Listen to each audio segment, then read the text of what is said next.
It's time once again to check out your videos. Last week, well, we did this last week too, but yesterday we checked out channels of people who submitted them via a form. There was a whole random selection process. It was great. Today, we're going to be doing something similar, except we're going to be letting those of you in chat submit your channels in real time.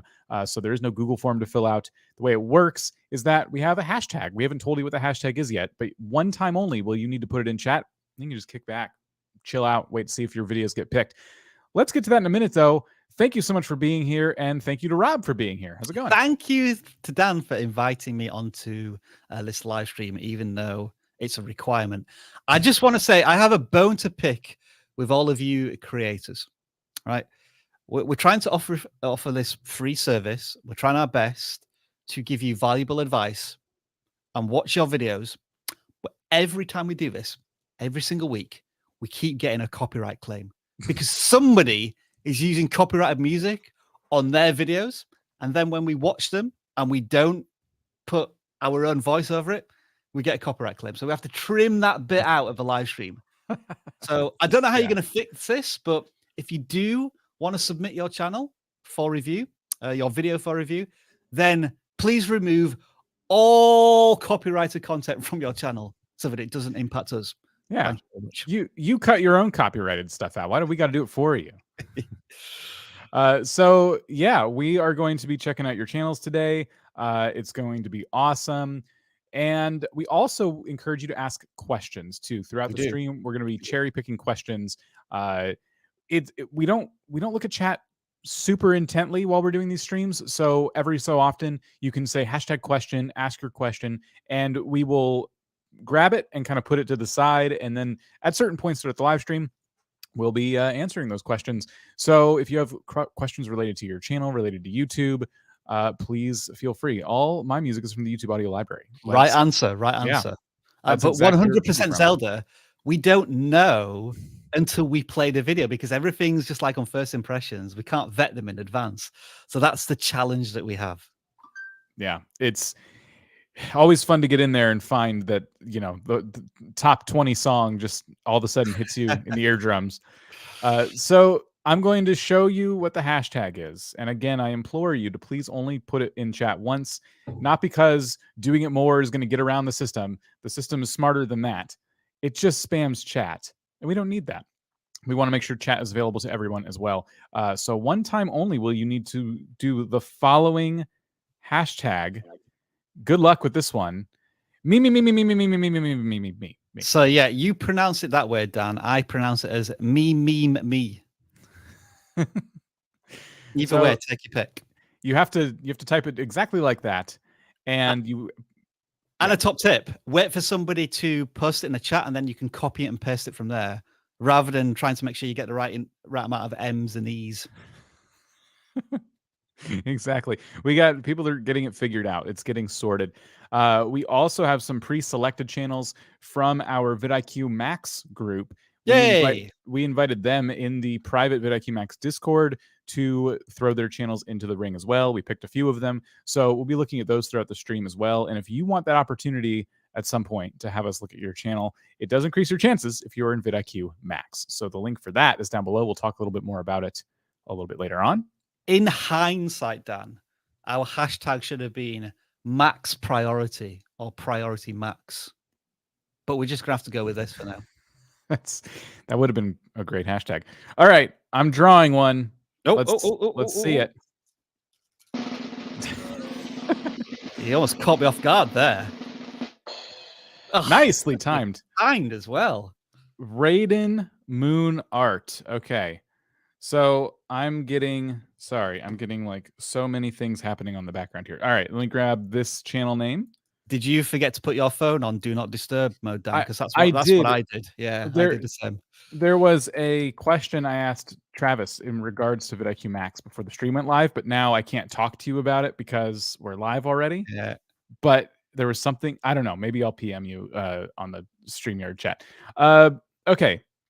So we're looking at Raiden Moon Art's channel, the first channel that we've randomly selected today, and we're not doing channel audits.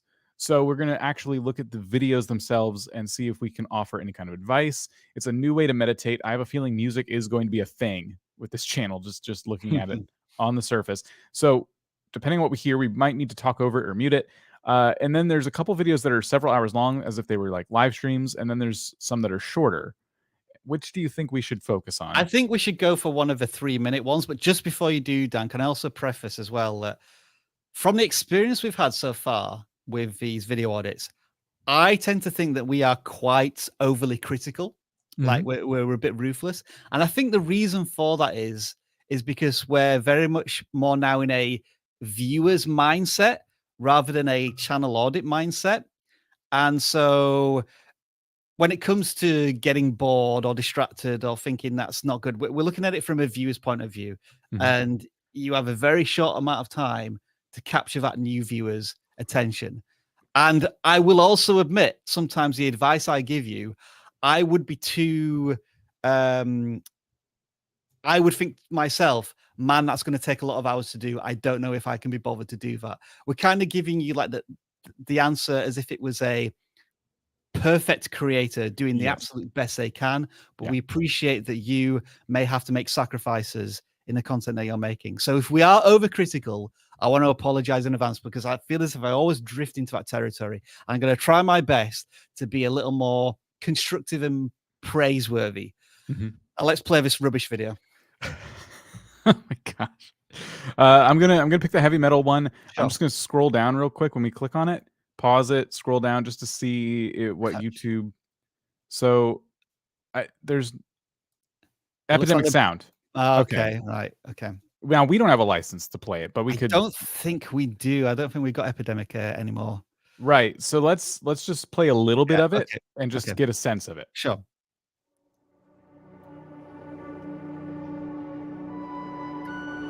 So obviously this is one, I mean, you can keep playing it, Dan, because the fundamentals of this video are very different to probably all of the other things that we're going to experience. Like there isn't essentially a hook or an intro to this. It is just playing a track with some visually satisfying imagery on top.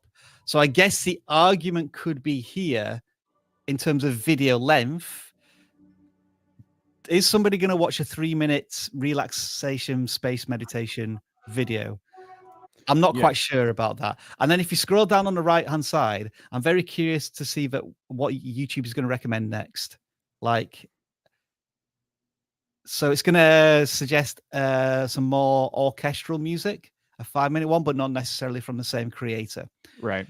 So the question here is it worth this creator just making individual 3-minute tracks, or should they be trying to compile, as we've seen elsewhere, like these hour-long playlists or 15 to 20-minute video segments? And that's where I'd be getting. That's where my content decision would be, because it's very hard to critique the video itself. It is. I think it's really about audience intent. I don't follow these channels too closely, so take this with a grain of salt. But do people who look for meditation music videos on YouTube look for ones that are 3 minutes long? Do they look for ones that are 15 minutes long, or do they prefer the live stream style where it's like several hours, or just literally a live stream? Does the imagery help at all, or are their eyes closed because they're meditating? And is heavy metal the kind of music that someone would meditate to? And these are all questions I'm asking as if I was the creator of this channel, because if I were setting up a channel like this, these were all things that I would be trying to figure out. So you want to research other channels. That's the easiest way to figure this out. Look at other channels that are doing something similar and look for the different patterns that they're kind of following with their content. So when the video's playing, Dan, is it just transitioning from these space images like every, I guess, 20 seconds or so? Yeah. Okay. So again, I'm guessing here. I could be wrong, but I would assume that this isn't original content from the creator. They've sourced it from royalty-free software places and so on. There's nothing inherently wrong with that. But if you just scroll down through the description again, can you click on that link to the other video? Oh, right. So that's another one of their videos. It's not where they got the music from. Yeah, it's I think it's because it's also heavy metal. It's like Yeah, a yeah. related Okay. meditation music video. Okay, so a quick question: if you go to the end of a video, is that in an end screen? So there is an end screen there, but not necessarily to the same. Oh no, hang on. We're looking at the new video now. So we need to go back to the original video, and does that link It's to? a different one, I think. It's a different one. Yeah. So I would be doing a very hard call to action push to exactly the next video you would assume the viewer would want to watch.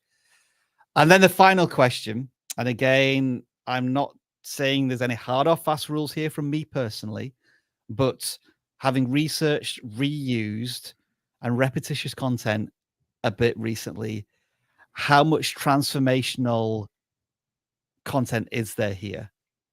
Do you want to go to the about section of the channel, Dan, just to try and ascertain if they're saying it's their original content or the sourcing it from elsewhere? Okay, so if they're saying that all of the digital artwork is from themselves, That's interesting. and that's their original transformational aspect of it.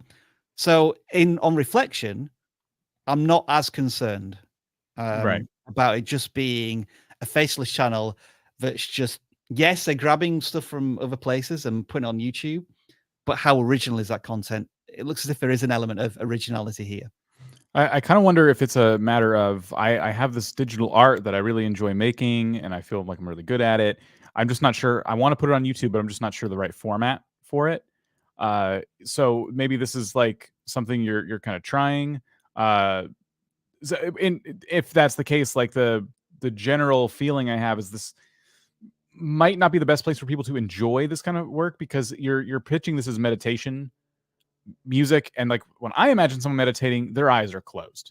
You know, they're not, they're listening, they're taking in things, or they're in a very quiet environment, but they're not like watching the artwork and as it was like intended to be enjoyed. So I guess for you, I'm a little concerned in that aspect, but this is research for you to do, and these are just my feelings, you know, as someone who's a layman to this area.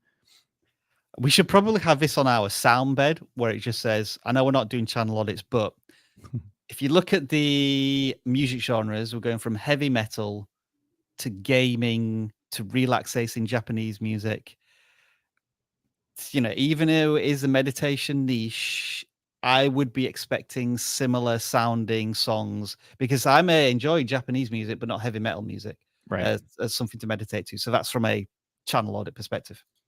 Yeah. Yes, definitely. So that is Raiden Moon Art. Thank you for submitting your channel. Yeah. We're going to go back to the giveaway tool now, and we're going to draw again. 371 people have used the hashtag me. It's some amount of times. So what I'm going to do is play different sound effects when the next one is drawn. Or we'll just move from sound effect to sound effect. Keep the viewers guessing. Yes. All right. iKeem. Let's assume this is a tech channel. Channel. Yeah, hopefully we can find it. There it is. There we go. All right. So it looks like it's a gaming channel. Gaming channel. Fair enough. All right. Should we check out? It looks like all the videos are about 30 to 37 minutes. Here's a 50-minute one. Let's check out the latest one. Who's there? Huh? Huh? Huh?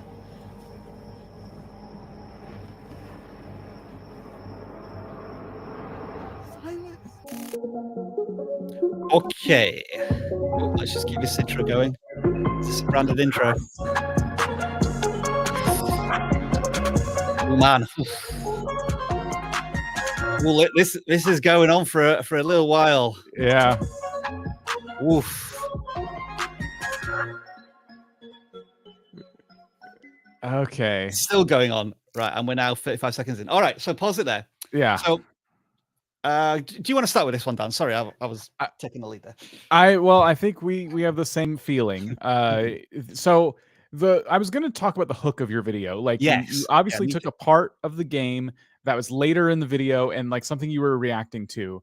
And I was already kind of confused, I guess, because the hook, like the part you chose was kind of like, you know, I'm like, what is happening right now? Like, is this the start of the video? There's nothing being said. and you're sitting there like, wait, what? And so it's just like you're confused, and then also I'm confused. So like there's already a little bit of that going on. So I'm already having to like think a little too hard. And then you were about to react to something, and that's where you chose to cut it. And I feel like it would have been better to start the clip there, start with your reaction, and then get into the, you know what I mean? Like give people a little something to like look forward to, something to go, what the heck was that? And then they want to watch after the intro. And then, yes. Go ahead. Keep going. The intro that Rob and I were kind of groaning at there went on way too long. I think we all kind of felt it. And what's a shame about that is I can tell if you made it or whoever made it for you worked so hard. And it was actually, in terms of how branded intros go, one of my favorite branded intros I've ever seen. It was actually really nice. I liked the music. I liked the game characters. I liked the depiction of your character kind of floating through like it's a dream. I loved all of it. Way too long, because like I get what that takes. I understand. I appreciate that kind of work, but it's just not for when it comes to getting new people who've never seen your YouTube channel before. When it comes to like trusting them to stick around, it's, if you look at that retention graph, I bet you people are skipping right past that or dropping off completely, because you kind of confused me in the very beginning, and then this really long intro played. And I clicked on a video about your first choice based horror went crazy. Like, I feel like you're going to tell me about this horror game that would be like your first choice or something, but I didn't get any of that in the first 40 seconds. Yeah. Let's credit where credit's due. First of all, you're clearly thinking about a format. You want a hook, you want an intro, and then you want to do like a formal introduction. So there's some foundations there which are fine. Dan, if you go back to the very beginning, and let's just play this again. I was in agreement with you that the hook just wasn't hooky enough. So if you play it, what I would be expecting here is some like cuts into you and your confused face, cut back to her, cut back to you, to make it a little bit more exciting, because it's still a static screen. So something is going on, but it's not that exciting. And then stop there. So we're at 13 seconds. So at this point, the person's seen the hook, and like you, Dan, they're probably a little, I didn't quite get that. I need something really crucial from the creator now to keep me watching.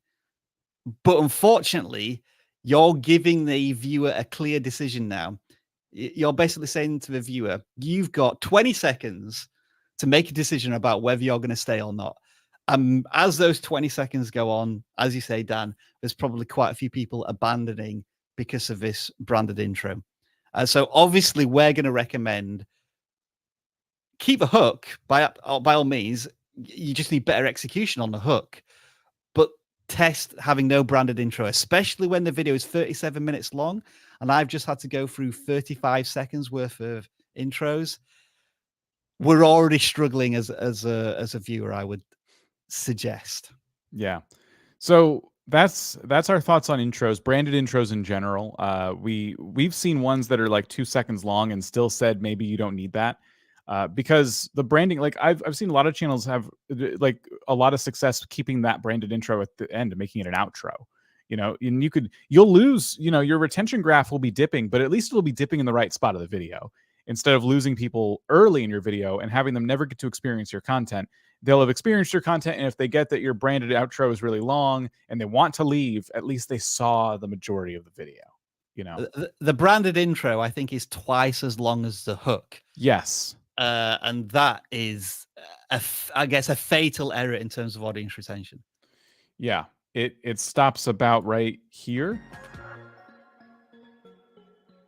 See, even the IKEAM bit is too long. Yes, Forget everything else about the intro. That was on for like 3 or 4 seconds. Even if this was your entire branded intro, it'd be too long.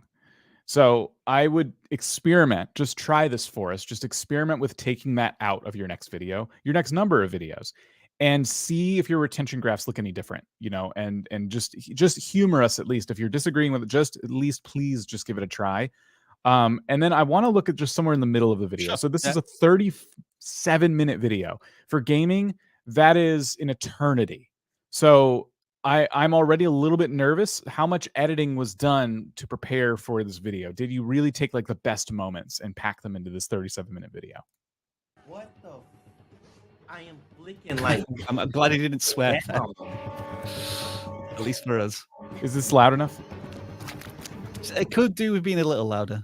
I clicked down.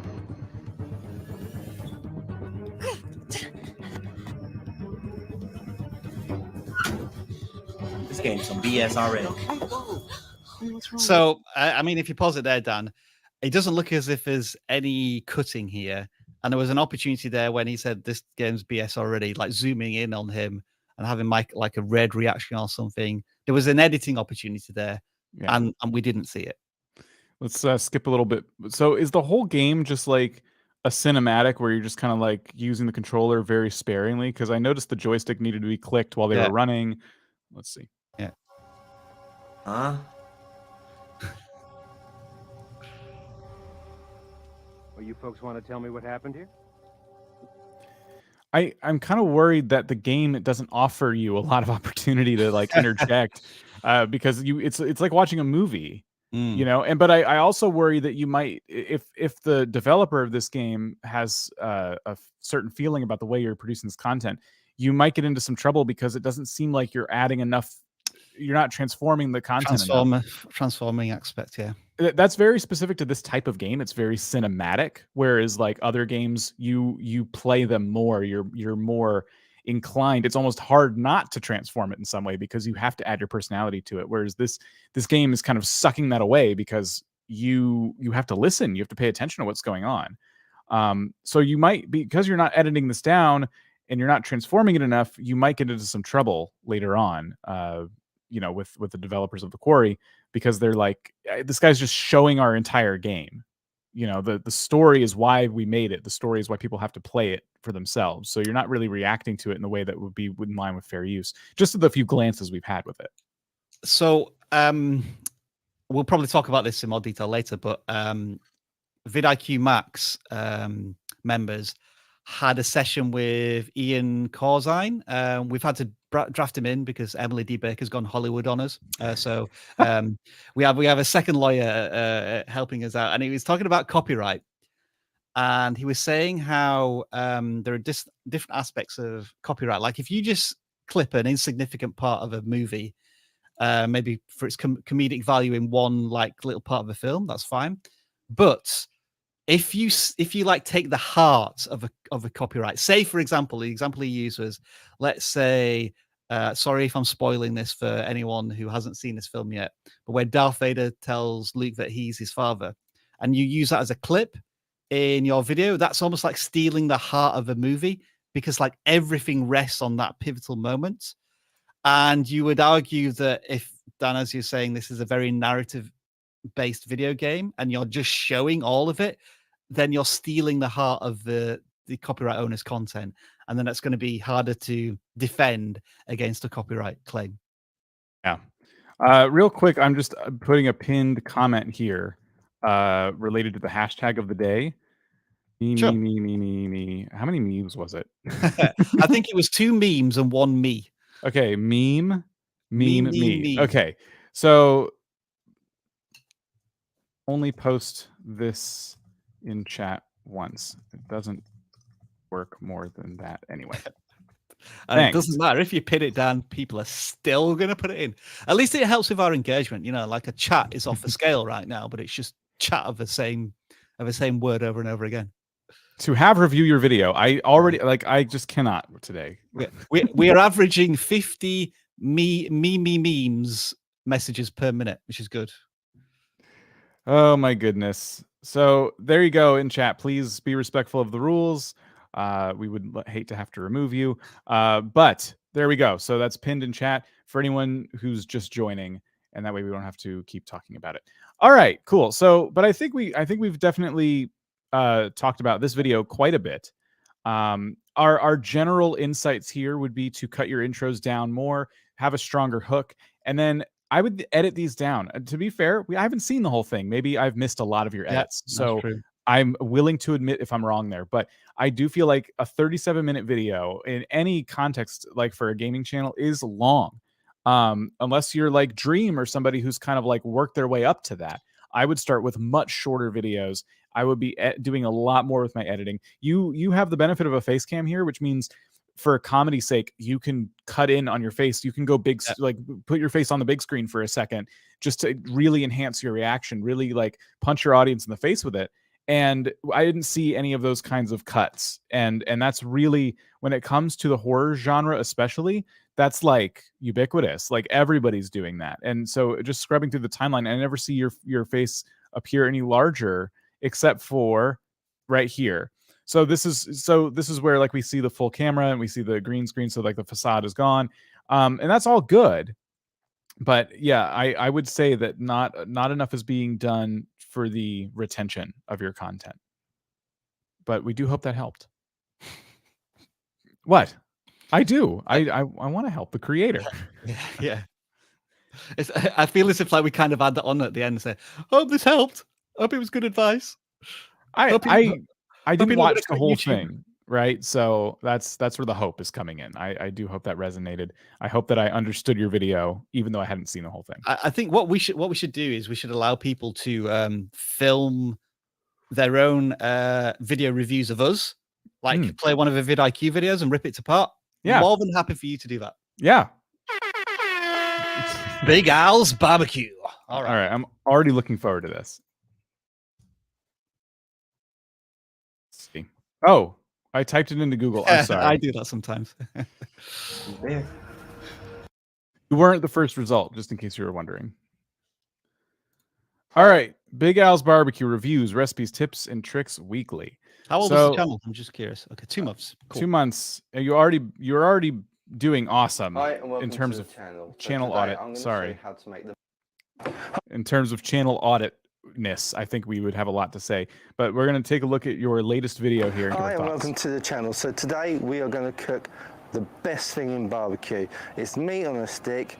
It is beef I was just about to say, show me the best thing in barbecue as you were saying it, and you did just a little bit later. Yeah. Right, this is brilliant, but also terrible. Right, B-roll to show you the best barbecue image, but the problem is the focus on your camera is on all of the stuff in the background. Is that right, Dan? If you keep it playing, there it is. Oh, there it is. There's your autofocus kicking in. Now it looks better. Well, I like the music as well. Meat. Meat. Eat meat. Meat. All right, so that was a bit self-indulgent. It's a very long but I do like. Yeah, you're right there. Like, it was good that he said, hi, welcome to my channel. What was it? It said something like, hi, welcome to my channel. In today's video, we're going to barbecue the best meat there is, or something like that. And then he jumped into this montage. That was all good for the setup. But then, as you say, he just got a little self-indulgent in this bit, which is just dragged on a little bit too much. Yeah. But a relatively strong hook for, a channel that's only 2 months old. I would say that as a I guess chef, you've definitely already like given yourself a lot of credibility with this. I'm starving. This looks fantastic. I just had lunch and this looks fantastic.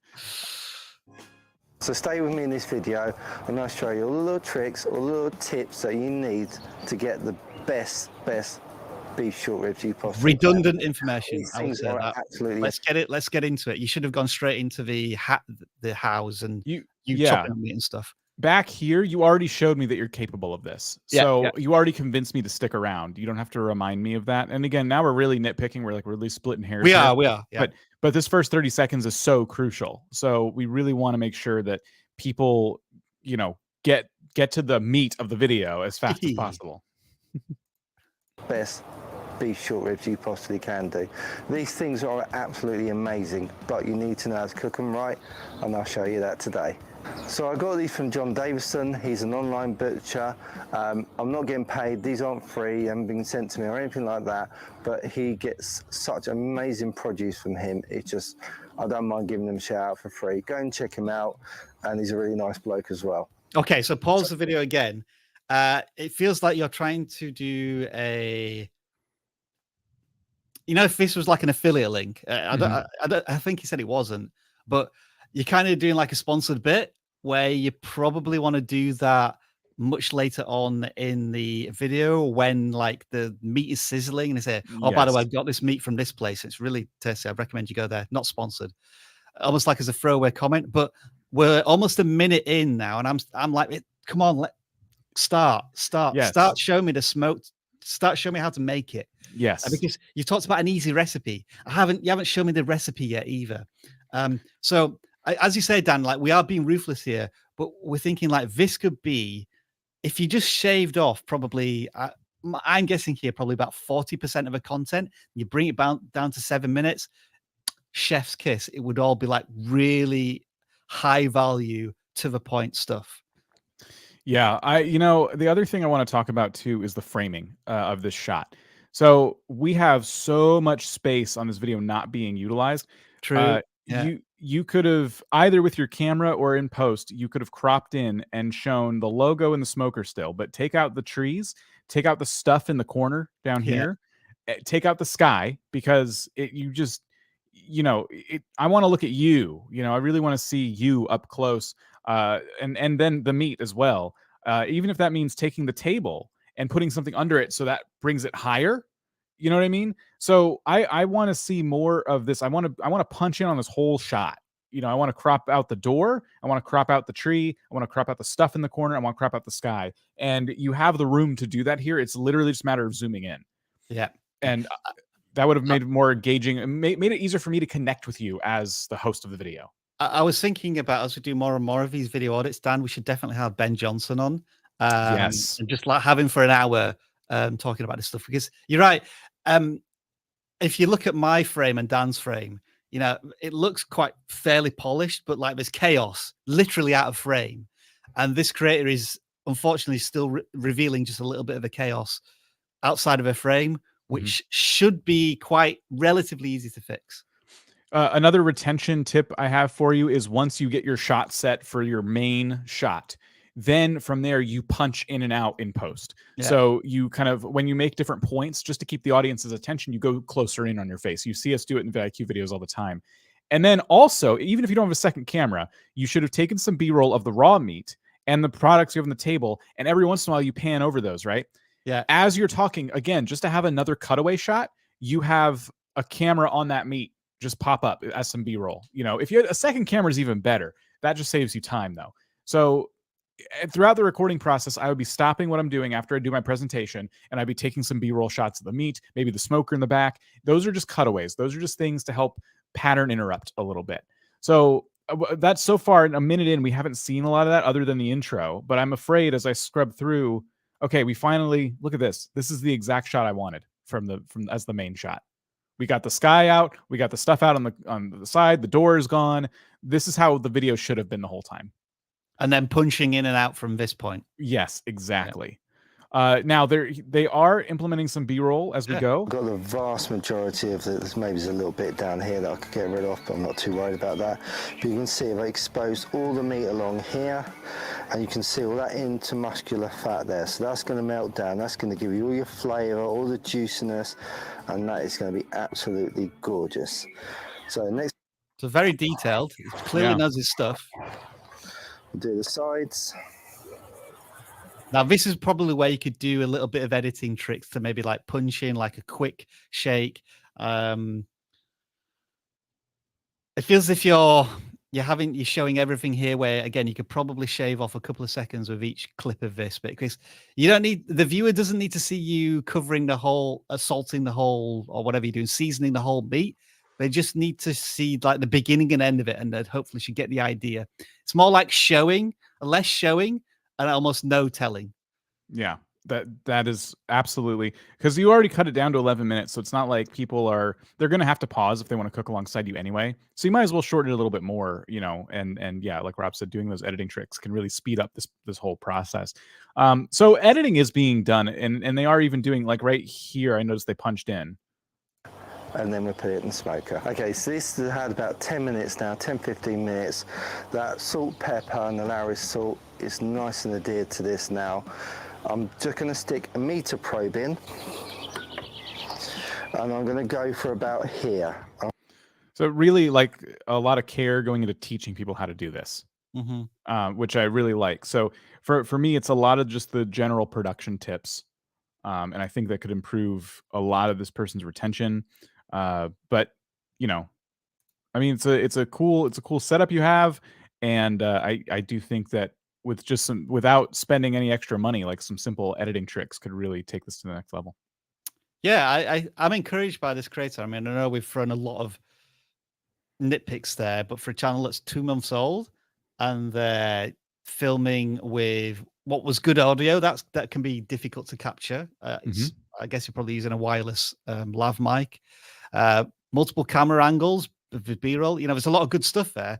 We're kind of excited to see if you can move to the next phase of the video content here to improve audience retention. Yeah. I mean, I guess the counter argument here is that I'm looking down the right hand side, Dan, and I'm seeing the suggested videos, and they're all of like actually significantly longer length, like 27 minutes, 20 minutes, 16 minutes.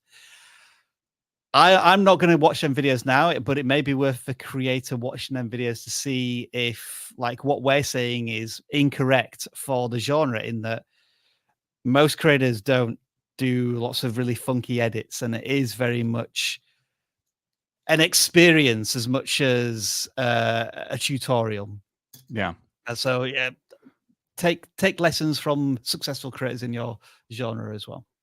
Let's look at our first vidIQ Max channel of the day. Right. We went into the vidIQ Max Discord just before this live stream. It's a private Discord only for people who are in vidIQ Max. The link is down below if you're interested.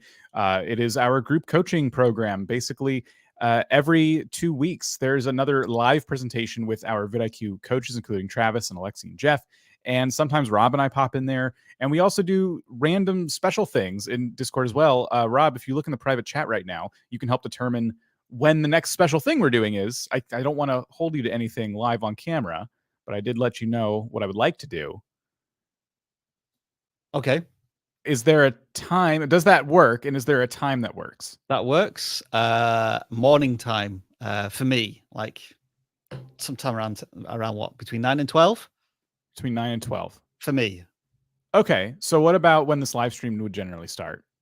So, sure. Yeah, okay. We can do that. So this live stream started, about 38 minutes ago. On Friday, we're going to do channel audits exclusively for vidIQ Max participants. Right. So if you are in the vidIQ Max program in Discord, as long as you're in Discord as well, we are going to be auditing a whole bunch of channels. I would say for about 30 to 45 minutes. We won't commit to a full hour. We'll just see how it goes. But this is something we're doing exclusively for vidIQ Max users. I'll set up the event a little bit later in Discord, so it's official. So it's not too late to get in on that. And that's just one extra thing that we don't even generally promise you. If you're in vidIQ Max, though, you are promised exclusive 24/7 access to this Discord. And in turn, our coaches, you get your questions answered by our YouTube experts and fellow YouTubers like yourselves. And you also have these group coaching sessions, which are set up a little bit like courses, but then there's a Q&A afterwards. And right now, you can go through all, I believe, 16 previously recorded sessions. So all that value is just sitting there waiting for you. So again, link is down below, and we also have it scrolling at the bottom there. If you go to our plans page, you can learn more. And yeah, we'll see you for channel audits on Friday. I was just frantically checking my calendar, and I'm saying, yep, I'm good for that. I'm free. And I just want to repeat as well, I spoke about the Ian Corzine, however you pronounce his surname. He did a session on copyright.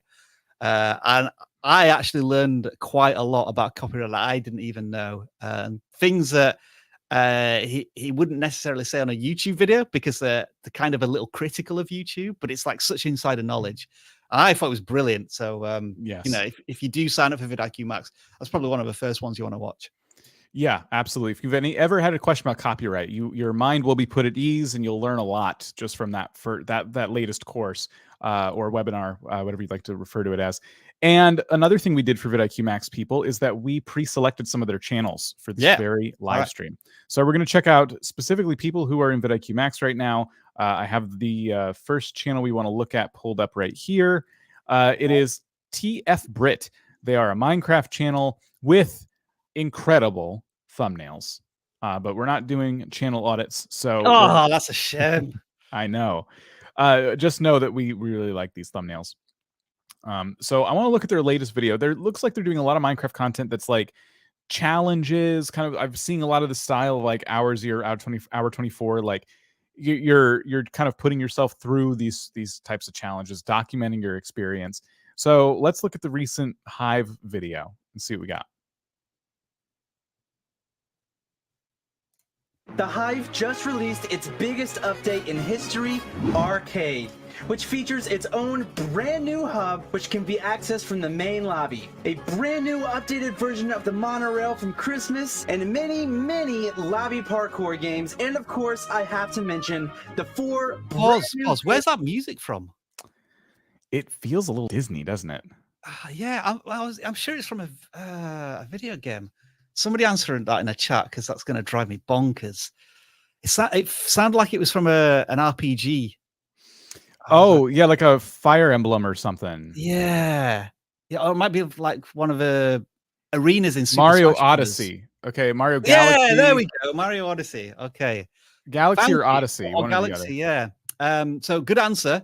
Dan, using Nintendo stuff. That makes me very nervous. In a Minecraft video, yeah, that's kind of interesting choice. I've seen creators do this, and if you haven't been hit with anything, you're probably okay. I just, when it comes to Nintendo specifically and just using their music out of context, like not with a Nintendo product, I would caution you a little bit. They are quite litigious. Yes, they really are protective, especially of their music in particular. So just a fair warning. But if you've been doing it for a bit and you feel okay about it, you know, that's up to you. I like this intro so far. I did. Yeah, I thought it was pretty good. I haven't been on the Hive in years, and I like everything you're showing. It feels like you might actually work on that server for all I know. Like, you just seem so knowledgeable on it, and you're, you know, the thing that I'm worried about is you're making me just want to go play the Hive and stop watching your video. I gotta go try that stuff right now. But it's a video about here's how they did it. So the Hive revived overnight. So it's kind of reviewing these changes, which is an interesting way to do it. The bridge, Ground Wars, the return of Block Drop, and the mystery game Capture the Flag. Okay, so slow down a bit there. Like you said, you mentioned a lot of things. You didn't show me any of them. Yep, I would have liked to see the Capture the Flag. I would like to see these things as you were saying them, just little clips. I imagine you've been trying them, so if you would record at least 5 seconds of B-roll of each one and just put them in there, that would have really helped with this part right here, where it's just kind of slow. And again, we're nitpicking. What I would say lets this down currently is the audio.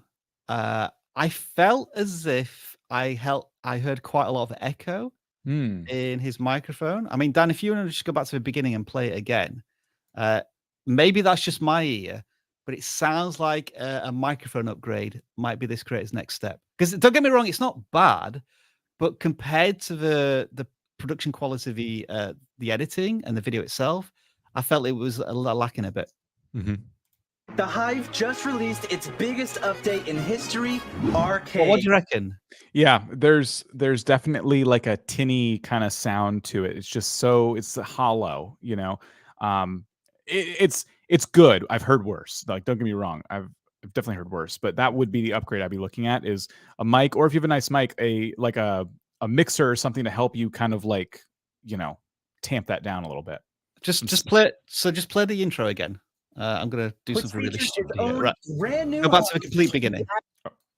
The Hive just released its biggest update in history, Stop. Arcade. And then go back to the beginning. And then mute it. And then play. The Hive Mind just released the biggest update ever.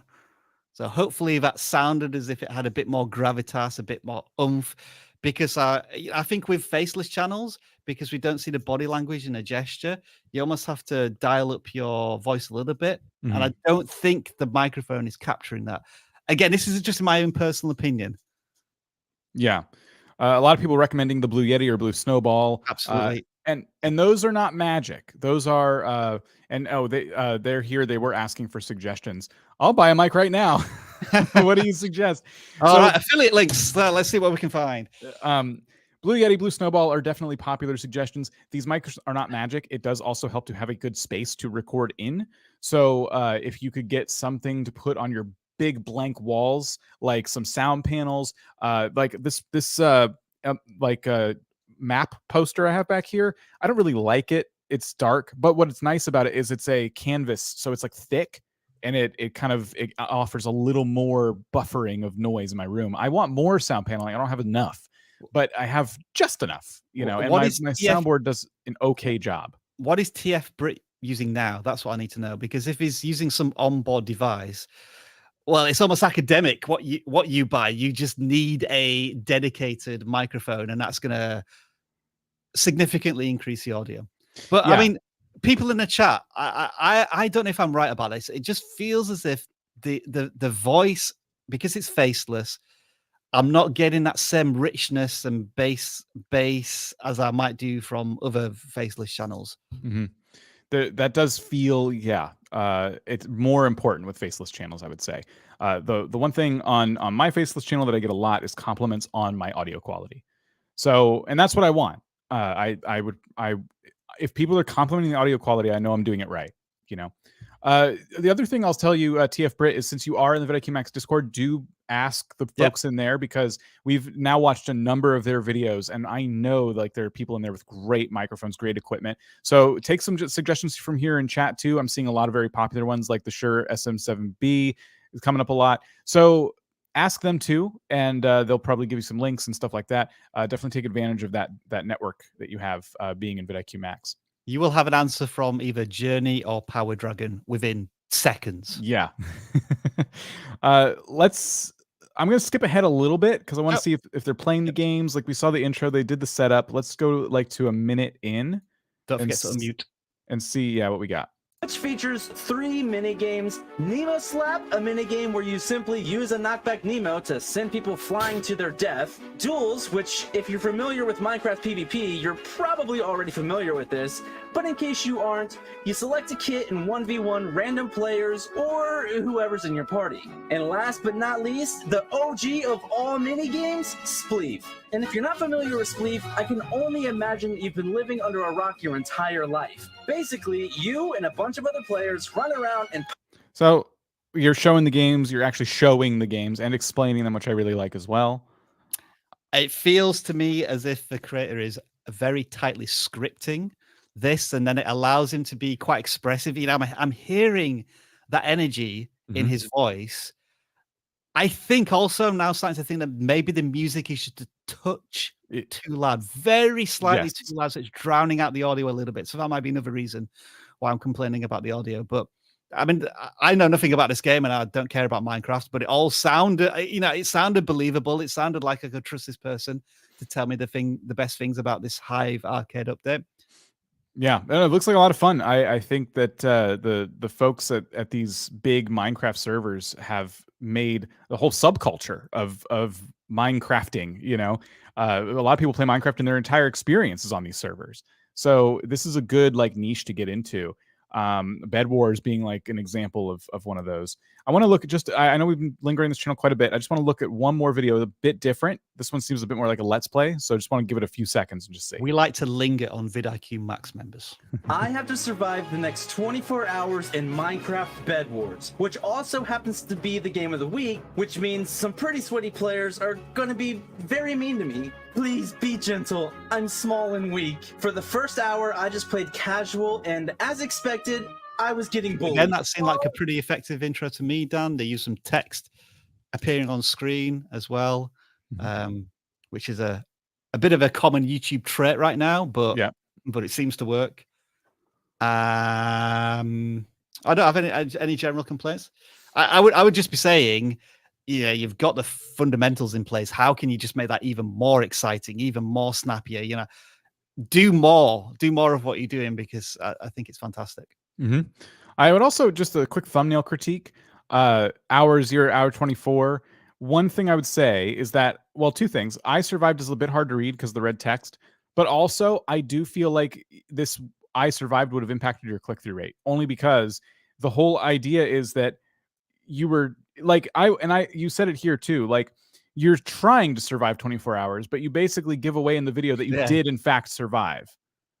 So it should be, can I survive 24 hours in Minecraft Bed Wars?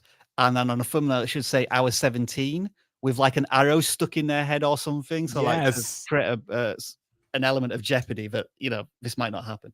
Right. I love the effort that was put into the thumbnail and the title. I just think that, you know, just that approach, you know, like don't give away in the video that you survived. You know, in the intro, you certainly didn't too. So it's almost you know, better to like lean into the failures. People love that. Can we linger just a little bit longer, Dan, and watch the outro of one of these videos just to see Oh, yeah. if they're doing an effective job of sending viewers to the next video? Let's see. So we do have an end screen, so we'll rewind a little bit. Yeah. There we go. That's better. I'm beat, guys. That's all the time that we have for this video. All right, I would have left at this point. That's all the time we have. Good. That's all the time I'm going to be watching. Because there's 20 more seconds. 20 more seconds. I'm out of here. See you later. So at this point, like, don't let people know that you're tired. Don't let people know that the video's ending. Do like pull a Mr. Beast, like do the thing where you don't even realize it and he's already throwing you to the next video. Like, go watch this next. I'll see you later. Like they cut so fast. So I would say the perfect outro is no outro at all on YouTube. Like getting people to like leaving them wanting more and not letting, like, you need to wind down as the creator. You just went through a lot. The audience doesn't need to wind down with you because they're just going to leave and go to the next video. So keep that in mind as well. Can we just play it and see what I want to know if he's the like button if you really liked it. Sorry.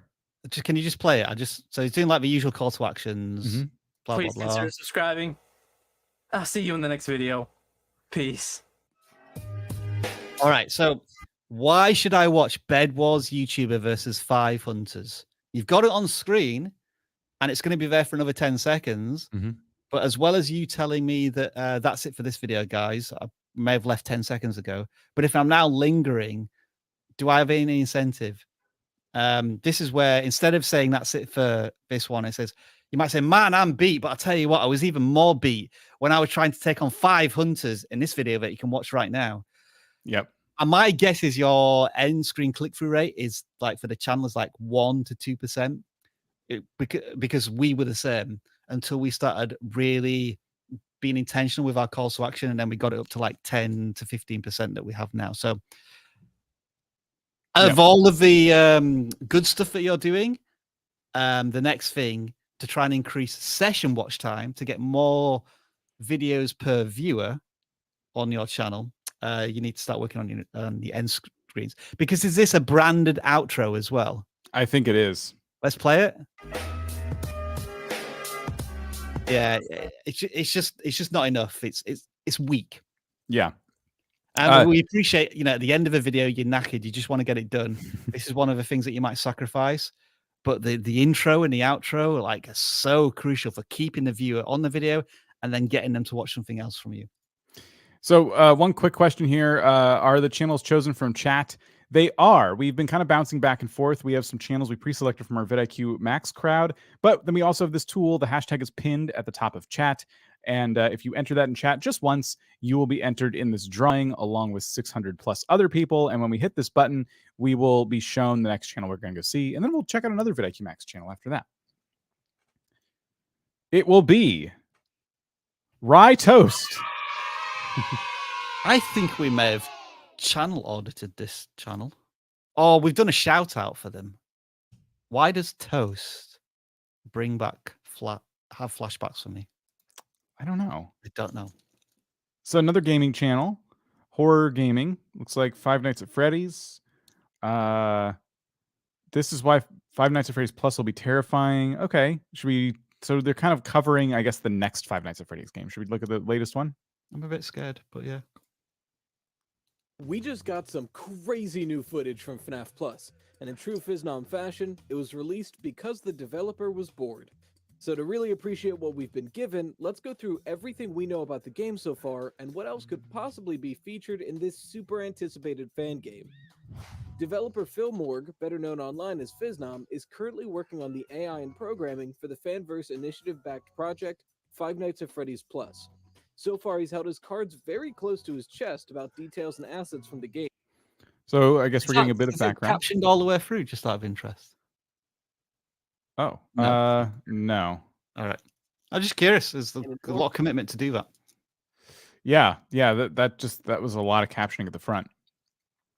Which is cool. That's fine. Yeah. It looks like the video does kind of change pace. Okay. So the intro segment that they've laid out is over a minute long. About FNAF Plus. On Halloween 2020, a month after that first teaser was released, the official FNAF Plus Twitter account posted this: a full body shot of the man of the hour, Freddy Fazbear himself, along with 2 environment shots showing off never before seen angles of the West Hall corner in Cam 2B and the supply closet in Cam 3. So pretty detailed. Yep, he's knowledgeable. Mm-hmm. Good stuff. I think this is the right approach. I think you're doing a really good job. It felt like the hook needed perhaps a few more teasers. Maybe I'm wrong. Maybe it was showing teasers, but to me it just looked like gameplay from the game, and I don't know if that was new or not. So it may need to be a little more intriguing. Like you have a green arrow pointing to something, saying, "What's this?" or "New weapon." I don't think you have weapons in FNAF, but you know what I mean. Yeah, I think I would have included in that hook something about like if there's like 3 or 4 new things, maybe there's 10 things you're going to talk about. I would take 3 or 4 of the craziest ones and like say them at the beginning, like extra camera angles, new rooms, hidden doors, all the things we need to know about the new Five Nights at Freddy's, blah blah blah blah blah, and just giving people a little something to hold on to so they stick around for the whole 12-minute video. Because they're like, I want to know more. They said hidden doors, and I want to know more about that. So yeah, as in terms of intro improvements, I would say that's that one's a given for sure. I like that you're kind of cutting between you, and then we got some images at the top, and then we go back to like some of these images that I guess you saw on social media. A lot of good editing being done here. The main 3 doing basic motions on a stage. This was the first time we got to see the full body of Bonnie and anything of Chico. Again, it feels like it's scripted to a good standard. Is it worth critiquing this shot, or is the creator not on camera enough to worry too much about this? It could always be better. I mean, I think that only helps add to like your credibility. If your lighting is good, if you're working on your background, I don't want to be too critical of the space they're in, but it does does feel a bit cluttered. It's something I would like for me. I would be kind of working on that over time, just to make little improvements here and there. But I would say once we get into that, it's like really that's low on my priority list. As long as your audio sounds good, and if you're willing to go on camera, like your lighting is good. And I would say your lighting could be like a little bit better, but it's we can see your face. That's well lit. Yeah, I'd say if I were to rate this shot, it's like maybe a 6 out of 10. Okay. Only for set design, really. I think the framing is nice and all that. Making eye contact with the lens, all that stuff's good. Both look terrifying, by the way. I don't have to tell you that. And just like in the original games, Bonnie is by far the scariest in my opinion. The next video is something that so far in FNAF... So I think the editing slows down. The cutting could be a bit sharper there. Yeah, there was a noticeable pause between the end of one sentence and the other, and that's where you have ellipses and you almost overlap them. So that maybe like a third of the audio is overlapping. And I know that sound, you think it'll sound wrong, but when you play it, it just really speeds up the editing. Hi, Sir Pause a lot. Look up J-cut. And on YouTube, look up what a J-cut like is if you're not familiar, and then how to do it. So that's what Rob's basically talking about. And what it'll do is make your edits a lot tighter. It'll take a bit of length off your video, which is never a bad thing. And it'll take out those kind of awkward pauses, in between cuts, basically. I've seen enough. I feel like this is a really strong video overall. And there's just some like adjustments I would make. Let's just play the intro one more time. We just got some crazy new footage from FNAF Plus, and in true Fiznom fashion, it was released because the developer was bored. So pause there. Appreciate what we've been given. So he says scary. I feel as if there could be... I think we kind of alluded to this already. I feel as if there needs to be more visual hooks.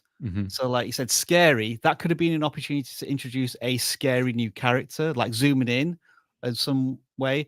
And then he said in true, what was it, Fazno fashion? Fiznom, I think, is the name of the developer. Okay. Is there any way to accentuate what that actually means in any way? And then you said because the developer got bored. Was there an opportunity to show the developer? Has he ever taken a picture of himself looking bored, or like there was the tweet where he literally said, "I'm bored, so I'm doing this." So yeah, more visual cues perhaps for the hook, but it's still generally a good hook. Yeah, I agree. Are you ready to move on to the next one? Sure. All right. We're gonna look at another vidIQ Max person before going back to random selections. This is Ravindra. I'm so sorry if Ravindra Oda. Let's go with that. Yes, sorry for butchering your name. And it looks like they do. I was kind of looking at this channel for a bit before the stream started. It looks more or less like software kind of tech channel, I think. Looks like a YouTube growth channel to me. Yeah, the editing, YouTube. I did see the Gmail and the AdSense, but yeah, I guess AdSense would play into. So yeah, it could be a YouTube growth channel. Shall we check out the first video here? Yeah, let's do it. I guess we should have a lot to say about this video. जैसे बाजार में ग्राहक जिन चीजों को खोज रहे हैं उन चीजों का अगर So apologies in advance. We're going to have a language barrier issue. I guess just from a framing point of view, what's the context to you filming outside with a nice greenery in the background? How relevant is that?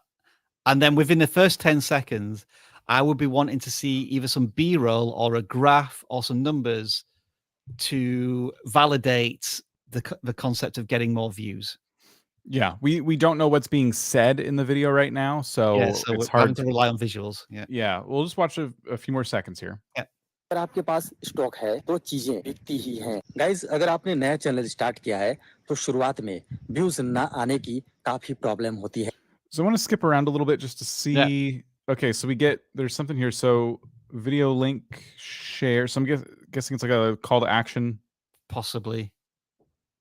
And then the entire time, there's these scenes that kind of come up in between with some text, but otherwise it is you standing outside giving whatever tips you're kind of giving. And then the shot changes here. Okay, so music and different shots of the foliage and stuff like that. So I would say we're not sure exactly why you're outside, but it feels like with this end shot and you choosing to do some B-roll of like trees and stuff, there might be like a point to being outside. So I'm not really sure. But what I wanted to say actually about this is less about outdoors. I feel like you've oversaturated your picture here. The green is kind of, all the leaves are kind of blending into each other. I think that something was done to in the color correction process of this footage, and it kind of made it look weird. Yeah, the lips look just curious as well, like really bright red there in the center. Let's listen to the audio as well, Dan. So is it all? I guess it's been recorded from a mobile phone.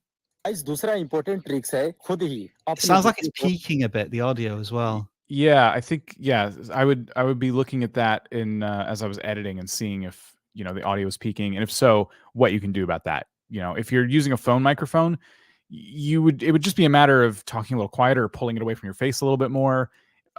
It's kind of hard with phone audio to like change that, but if you have like a lapel mic or something, you can definitely adjust those settings to make sure it's not peaking.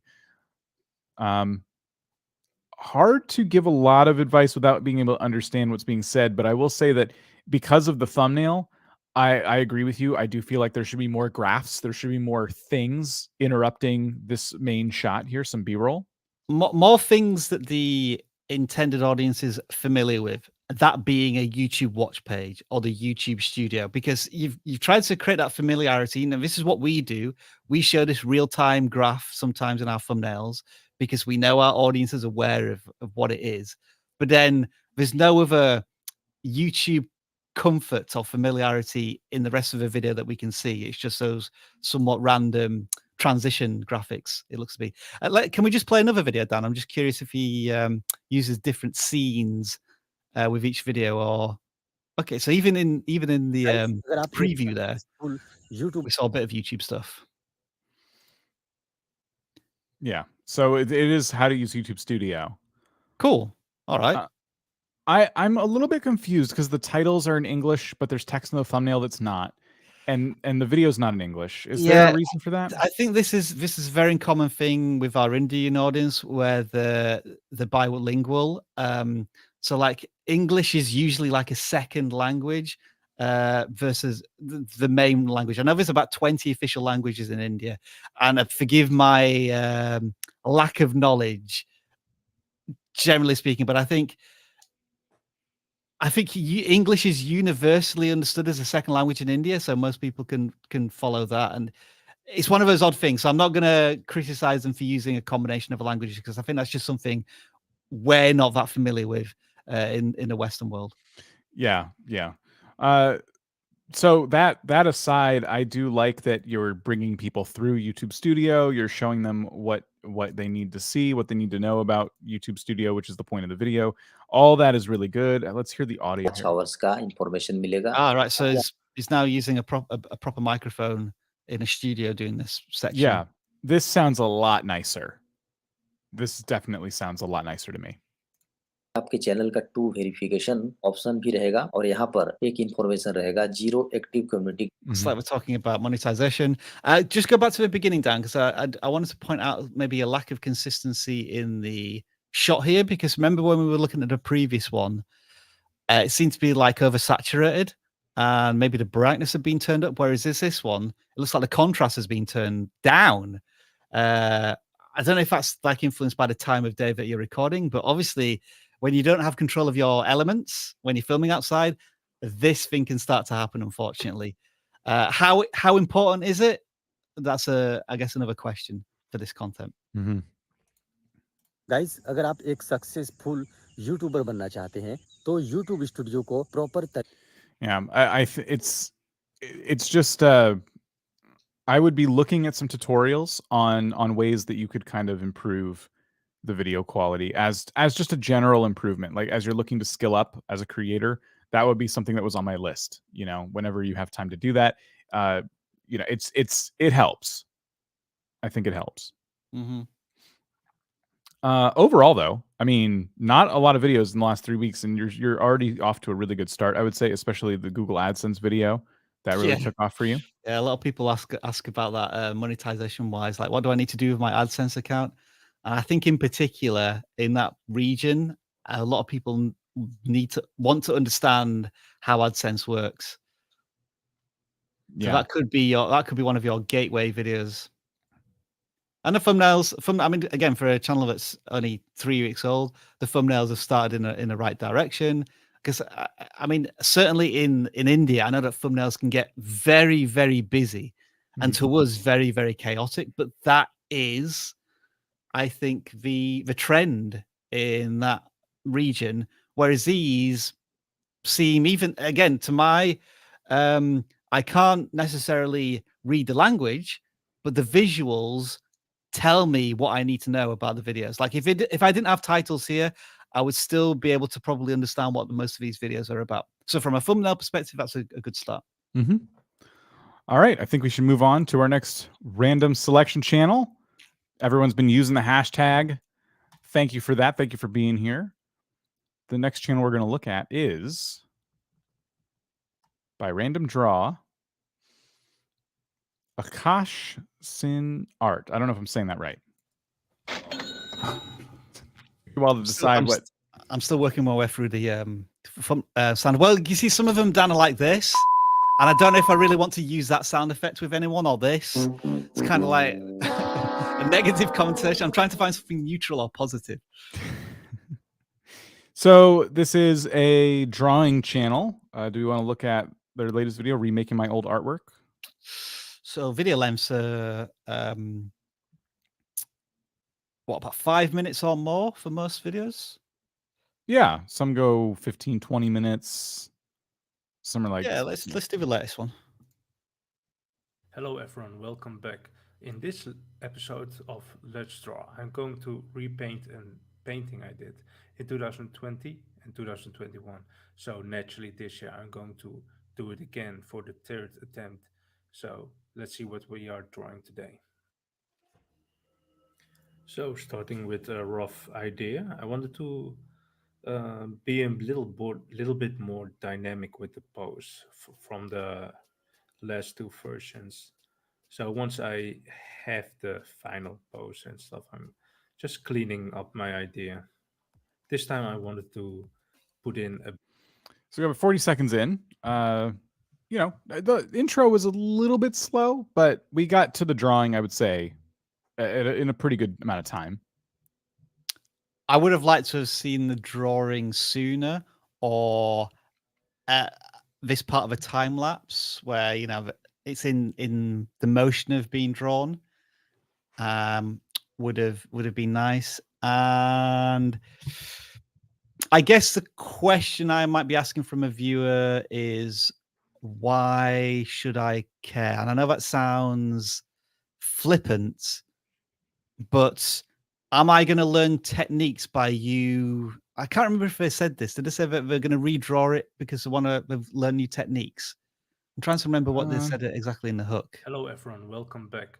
In this episode of Let's Draw, I'm going to repaint a painting I did in 2020 and 2021. So naturally this year I'm going to do it again for the third attempt. Yeah, so it's all what? What am I doing? Okay, what's in it for me as a viewer? Yeah, it's you're drawing something that is your own creation, but it's not based on any kind of like pop culture or anything like that, as far as we can tell. So because of that, you're missing out on a title kind of thumbnail opportunity there. And it seems like you're challenging yourself to make something better than the way you did before, but that challenge hasn't really been presented in the title or the thumbnail as well. So those are like two reasons already that are kind of not on the table in terms of like, why should somebody watch? So is that in that case, are we going to learn how to like follow along with you? It's moving too fast for that to be possible. And you very quickly cut away from the new drawing to show us a lot of what you did previously, unless I'm wrong and this is, you just jumped ahead. Yeah, it looks like maybe they jumped ahead. So I feel I was a little bit confused because you went from just the frame of this character to being almost like done. It's like, whoa, in just a few short seconds, you have eyes and, you know, chin and everything. It's a bit like how to draw an owl. First draw the circle, then draw the rest of the owl. Yeah. It kind of had that feel to it. Yeah, there was like something skipped there. For a time-lapse drawing, I don't normally see that. Normally there's you can see the whole progression. That's the satisfying part of watching videos like this, is seeing something go from blank page to full-blown artwork, you know, and you've deprived people, I think, a little bit of part of that process. And does that happen other times? Like, so there's a part here where you still see pencil drawing basically. Point. And with that, we are ready to go into the rendering stage. Boom, rendered. Right. So we didn't get to see, well, how did you even get here? You know, where all the lines go, what's happened? And you just kind of jumped ahead on us a little bit. But all that being said, I do appreciate, like, we've seen a lot of speed drawing channels where they choose not to do any commentary. I think it's a very good idea to kind of commentate over this, talk about what's going through your head, talk about all that stuff. So yeah, that I like. I think your intros could use some work. I think they could be a little more upbeat. I'm not feeling that excitement, you know, that general YouTube, like, oh my gosh, today we're doing a thing, you know what I mean? So sometimes it's a bit hard to kind of develop that, turn that on, but I think it's important. I think it gets people in the zone, you know. It's a tricky one, this, isn't that, Dan? Because we don't just want them to say, like, you want to be super excited and welcome to my channel. And today we're going to redraw this artwork that I made 9 years ago, because, you know, hey, that might not be you, that might not be your personality. But you know, there are some creators who are like really softly spoken, but they kind of draw you in with the way their body language is and the way they speak. And as you say, Dan, it felt like, just looking at this, that the creators seemed a little tired, or like not that into what they were about to do. And so then why should I as a viewer get excited about this? Yeah. So we just want you to take you and turn you up to 11 a little bit. That's all. Like whatever Their that version of 11. Yeah. right. Whatever your version of that is, be like, you know, the most you in these intros, especially. I wanted to pull up this comment real quick because they said this is a very common topic for channels. So now I'm thinking, okay, so redraw my old art. I'll just try that as a search term. Okay, redraw my entire first sketchbook. That sounds like an incredible challenge. I got 10 million views from a year ago from this channel that has a verified checkmark on it. So we know these are bigger creators we're looking at. Redraw my old art. So the other thing, this is normally a channel audit thing we do, but when we look at thumbnails and titles, we kind of look at ones that have been successful in the past and tell the creator we're looking at, like, hello everyone, is there anything you could have done to make the title and thumbnail of this more enticing? Because you've put yourself in the thumbnail and you've put the subject that you're drawing in there, but you've kind of like put a layer over it, you know, so it's darker in the background, so you can't really see what you drew. And then we have the text there. Like, I think the other thumbnails we just saw for redraw my old art were a lot more visually, like, I almost don't have to read the title, 2007, 2020. And there's a before and after style there, which is the classic way of showing a progress in something, whether it is the same product or item that you're drawing or the reimagining of it. I mean, Dan, you know, let's instead of looking at the titles of thumbnails, why don't we watch the first 15 seconds of one of these videos to see how they introduce it? Which one do you think? I'd say that second one. So not this one yet. Color is the new black with an octopus farting. Man, I was edgy. So that hook was just something plonked right in the middle of the video, probably, and something light and comical. And that's their way of introducing. That's this creator's way of introducing you, the viewer, to their art. Instead of just being very formulaic. Hey guys, welcome to my channel. Today in this video, I'm going to redraw something that I made a couple of years ago. You know, that hasn't happened yet in this video. Of Rothschild, and my book Nemo is officially sold out of pre-order. They're kind of promoting something, but they're trying to make this part of it, like, they want you to go buy something right now, but they're trying to make this part of the video really engaging. They're allowed to do it. They've got lots of subscribers and a big following. You, everyone who bought a book, I cannot wait for you guys to receive it, and I'm super excited to So I think we get the point from here, though. We can skip ahead a little bit. Made it up as I went. This is a Glacius. Glacius the man. Guys, look. This is Osira the vampirist. I drew this in high school. I think this is great. Going through the old sketchbooks, you know, giving a lot of personality to each sketch that they did in the past. So this is the kind of research I'd be doing if I were creating a channel like this. Now, I just saw all that and I was really amazed by the amount of effort put into that video. The last thing I want to do is tell you all this and make you feel like, well, I can't make anything like that right now, so I guess I'm done. Like, you build on this over time. I don't expect anyone to look at their content and look at what we're holding up as like the example and go, okay, that's where I need to be. So how the heck do I get there? All of these creators, I bet if we went to that channel's like first videos, they would look very similar to what we're seeing here, where it's just kind of them on camera. Like, today I'm going to draw a thing. You build on this over time. So look to make small incremental improvements to your content. We are how many videos in on this channel? Is it quite a few? It's so about a year, handful of videos. You've already been improving your thumbnails. So that's an incremental change right there. I'd say your thumbnails look a lot better than these down here. Now I'd be looking at the actual production. Once you get someone to click on your video, like, again, turning you up to 11, you know, like, so your personality shines through more. Keep working on the thumbnails, keep working on that like before and after vibe when you're doing stuff like this. Like, you did it here, but you've put, like, again, you've put yourself in front of the picture. So I think it kind of took away from the 2020 and 2022 draw again challenge, you know, but that video did well. Like, compared to a lot of stuff you've uploaded recently, that has 61 views. Let's watch the intro of that one then. Yeah. In this video, I'm going to challenge myself by recreating an old artwork I did in 2020. You will see an process that I already did, and I will walk you through it, and maybe you will learn something from it. So enjoy. Now let's see what we are working. Maybe scripting that intro would help, because it feels like he's ad-libbing on the spot, especially when there was that pause at the end. And don't worry, I'm as guilty of this as anybody, in terms of just getting to the middle of a sentence and then forgetting where I was going with that sentence, which is why I tend to almost script my videos. I script when I'm doing voiceovers, and I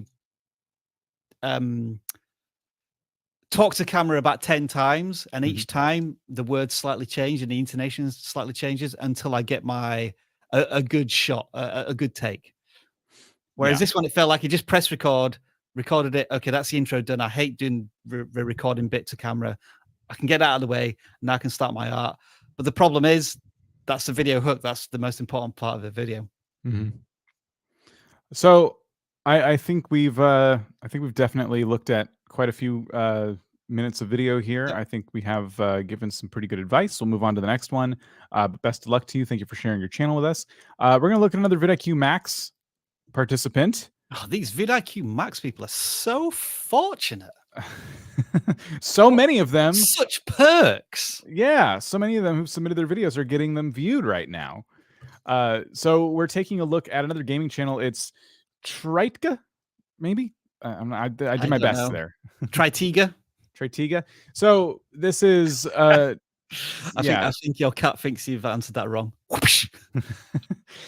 This is another gaming channel, but this time they're kind of focused on, like, I guess war games, World War III game. So let's look at this latest video here. I think what I need to do is download the sound effects for the crazy old cat lady on The Simpsons, Dan, and then every time your cat walks past, it goes. Anyway, where were we? Don't, please. Hello, everyone. Hello, everyone. It's Tritiga here, once again, bringing you another video. And today we're gonna see if we can actually take down some players by only using melee, which is this animation, if you haven't seen it before. And we're gonna try if we can actually get a couple of kills with it, see if this is actually a working method, if not. You know what I like about this video is that whenever I click on first-person shooter videos, I never get that context. I never know why they made it. I really have to, like, pay attention to the title and the thumbnail. And I like that you said in the title and thumbnail what you're going to do, and then you explained it. Like, I'm going to see if I can get kills doing melee today. And you even showed, like, that's what melee looks like, in case you didn't know. You know what I mean? I liked that. You know, I think the music's kind of chill, but what I don't love is, I don't know. Let me hear. Hello, everyone. Hello, everyone. It's kind of, I heard what they did there, like the voice kind of screwed up, but I don't know. I didn't catch that the first time. It did take me a couple of seconds to figure that out. When I first heard it, I thought that voice sounds weird. Oh, right. It wasn't obvious. It was an outtake. So yeah, I would have liked to hear something after that, like, geez, what was that? You know, and then beep, and then it goes into the. I'm a little more critical of this intro because it is essentially a first-person shooter, person walking down a corridor. I would have liked to have seen, like, either failed or successful melee attempts, like as teasers. But would it have given away too much of a video? I mean, it's only 2 minutes 30 long. Yeah, so there's more not much action to it. Yeah, that's kind of what I was I felt like I was missing something, and yeah, that's what it was. Let's play it, Dan. Let's play it and find. I want to play it to the point where we see the first attempted melee. Okay, it's a 2 minute 30 video. How long until we get to what's being delivered in the title? Not necessarily the thumbnail, because the thumbnail's a little generic. You know, that should have some melee action in it as well. I wanted to talk about that for sure, title and thumbnail. But yeah, let's look. You can actually take down some players by only using melee, which is this animation, if you haven't seen it before. And we're gonna try if we can actually get a couple of kills with it, see if this is actually a working method. If not, it's just for fun. Let's just get into it. And well, I hit him once and it didn't work out. How far? So that was 25 seconds in. So it's literally when he started the level. That was it. He literally pressed record. So there was no opportunity to do an edit there. I do feel like they used one round to make this video. And what I would have done is if I were to plan this out, I would have actually spent the day, the afternoon, whatever, how long everyone you want to allocate for a recording, let's say like 2 hours. I would have spent an amount of time in match after match trying this. Because what you're going to do is you're going to get a lot of shots and a lot of stuff isn't going to make the final cut, but that gives you a lot of B-roll to use, like Rob said at the beginning. So you can say what you were saying. Today I'm going to try to, get kills doing melee, but you might find that because you spent that time recording extra footage, something really funny might happen, like where you go in, you try to hit someone, and that was kind of funny. All those guys just shot at you and just like kept moving on with their lives. Like that was like nothing to them. And you could play that up and you could play that up in your edit, like womp womp, I think there could have been more ways to make that even more engaging. I think this is an example of a hidden effort that you sometimes don't see that that creators go to, in that to bring up highlights of maybe this challenge, somebody might have to play 20 rounds. Yeah. Where I'm assuming that this creator's maybe done 1 or 2 or 3 rounds and just taken the footage raw from those moments. I could be wrong. We've only watched the first 30 seconds. Maybe just play it, Dan, and see if we do any jump cutting now. Oh, that guy's mine. That guy's mine. That guy's mine. Oh my god! Really? You see, now that this is pretty good. This could have been your hook. Like rather than telling, this could have been showing like. So you do that 10 seconds there, and then you go back to a quick intro. So yeah, guys, I'm trying to melee people, not using any weapons. Let's see how this works out. And then boom, you jump some more of this stuff. Yes. That would have been the perfect hook, because that was funny. That was great. Like it feels like I'm about to be set up for a really good time laughing at your failures, and viewers love stuff like that. So let's just do it and see where we end up. Oh, I already died. I wanted to knock down that guy that was just sitting there. But then the extra effort and putting the troll face on the guy, like that's all great. Like all that stuff's awesome. So what I will say, like I like that you explained the video, because I've clicked on so many videos like this where it just goes and they've not bothered to explain anything. There is commentary, but it's just them shouting when they lose, and you're already 10 steps ahead of the game there. But like we're talking about, it's that hook. That first few seconds is kind of like you walking through an empty corridor and there's no threats to your life. There's no anything going on. I think some goofy music and you getting shot like that, like, oh, I'm going to get him. What the heck? Just it's that's the kind of stuff. You had moments like that and they were not utilized.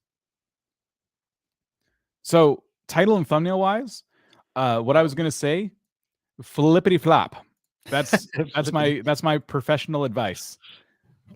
Flippity flop your title. This part that I've highlighted is the first thing I need to see. World War III game could not be less descriptive. It's you're shoving that in front, and you've hidden the word melee in a truncated part of the title. If this were to show up on the home feed, I'm guessing the truncation would have started about right here. And can I get kills by only? And people don't know the stakes. And then it says melee is crazy, but it's kind of hard to read that because it's like on a white text on a white background and there's no melee happening and your logo is kind of there and the white borders distracting. There's like a lot of elements to this thumbnail. And while it's a nice looking picture, it doesn't make for a great YouTube thumbnail. It's not showing any stakes. It's not showing any excitement. And there's a lot of excitement in this video. So was that our final vidIQ Max perk video audit? There's one more. We talked about maybe we'll get to this one. I think we can. We've been doing a pretty good job today. Okay. Let's save that one for a little bit later and go back to the random draw and get another channel. Not seeing a lot of questions today. I haven't been looking in chat too much, but if you had any YouTube related questions, feel free. We may grab those and answer a couple of them as well. Bumbling Survivor. Bumbling Survivor is firing shots. Okay. Shots are being fired. I'm guessing this is a video game horror channel. I think it's a survival game channel, not necessarily horror, but look at that, a survival horror channel with bright thumbnails. That's a start. I don't like the red text. Yeah, still hard to read. Yeah, it should be only the blue sky if you're gonna use that. It's easy to read over that. Yeah. What game is this? Rust. Oh, it's Rust, Rust. Okay. I've had some experience playing this. One thing you should look at is like Rust roleplay. See if that's still a thing. It was back in the day. I don't know anything about what's trending in this environment anymore, but Rust is kind of an open world-ish game where you run around and try to survive, but there's other real players who have something to say about that, basically. Dan, I can't help myself here, right? So I wanted to do this for years, right? So on this new video that came out 4 minutes ago, click on it, pause it, and then can you just type in the comments first? Yes! Finally done it to someone else. Yes. Yes. But we're actually going to watch the video. So no. Let's be the first viewer. I'm done. That's all I want. Oh, so cruel. Right. Here we go. Ah, don't hurt me.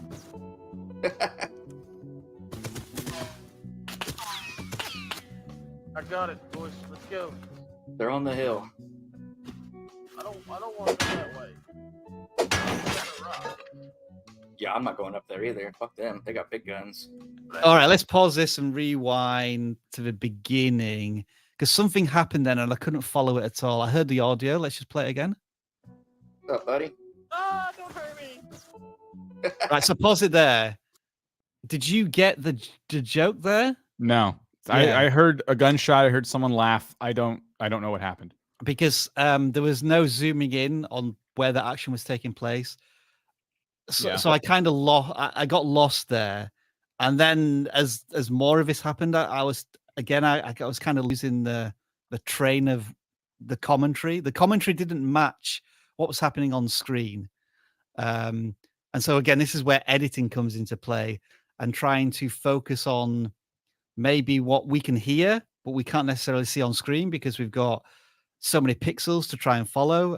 It's similar to a thumbnail. Like if a thumbnail's too busy or it's not obvious what I should be looking at, then it loses its level. It loses the level of communication. And I felt that from the intro a little bit. Yeah. I think there would have been something I would have done to set up the video. Now we talk about having a good hook and things like that. So I would still encourage you to do a lot of B-roll. I don't want to see your character just standing there. In today's video, we're going to do this thing and this thing. No. Show me the things you're going to do, but set up the video. Like, I don't know who you are. I don't know who your friends are. I don't know what you're up to. Is this a role play? Is it just a survival, like 4v4? Like, you haven't told me what's happening today or why I should continue watching. The title says a solo's full wipe of survival in Rust. Even as someone who's played Rust, I'm like, I don't really know what you mean. A full wipe sounds like someone lost all their stuff, which can happen.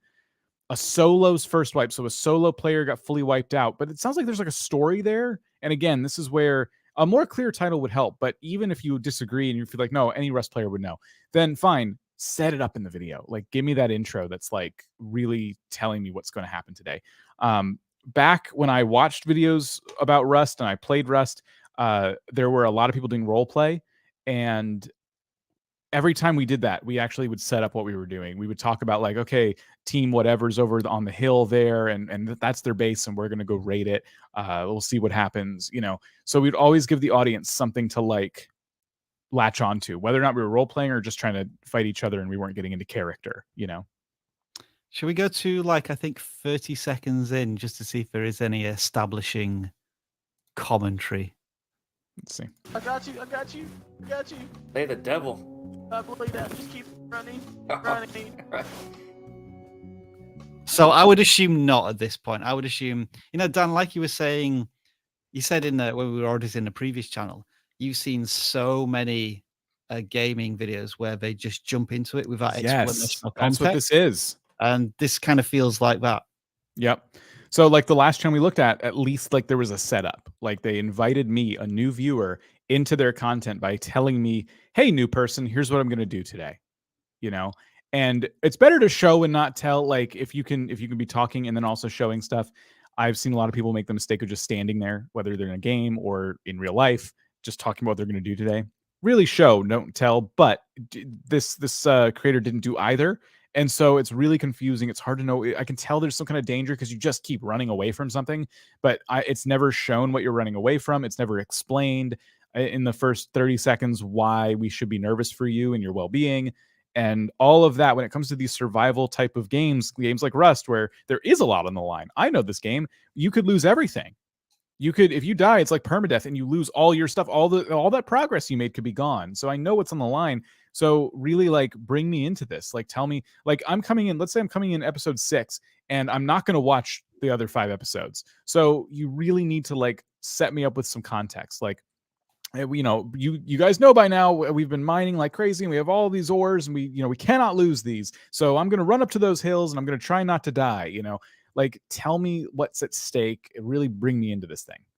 And then with it being a horror survival, usually you get some pretty spectacular, funny, shocking reactions from the gamer, from the creator themselves. So having themselves on camera in one of the corners, Twitch style, live streaming style, you probably benefit from that as well. I would assume, because right now it's just scroll along the timeline. Do we see the creator at all?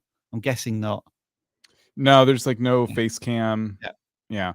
The other, because I have literally like done this before with this game in particular, like the other thing I'll say is that my group of friends, when we played together, it helped that they were all creators as well, but we had a Discord and we would literally plan our videos together. So the audience didn't know this, but a lot of the stuff that they saw was staged. And we really played into it. Like, we didn't care if they knew it was staged. It was more about, like, how can we make this really entertaining? So we did things like someone would get kidnapped. And so we'd be in Discord like, okay, so hey, today I had this idea. I thought it'd be fun to come to your base and, like, bust in there, and I'm going to kidnap you. And then so-and-so is going to come and try and, like, save you. Like, we would set these things up. And I know that might sound like a different way of doing it, but I just want to give you, even if you don't like that idea, I'm hoping to kind of get you kind of thinking about what kind of gaming video would that look like compared to what you've made, compared to what you've seen. Like, if someone were to set up a story like that and let things kind of play out in an improv kind of style way, because that's what we did. We didn't script it. We would just, let's just set up the scene. Like, I'm going to let you kidnap me, and then we'll see how everybody reacts to this. Try to plan your videos is all I'm basically saying. See if you can kind of plan this stuff out. Word. I loved playing that with my friends. It was so fun. All right, let's look at another. Well, we have some questions actually. Let's take a quick break from looking at videos just for a minute, and answer a couple questions here. We have some pressing questions, like having a super hard time deciding between advice, talking head, and tutorial content, sharing the screen, talking over it, or should I combine both?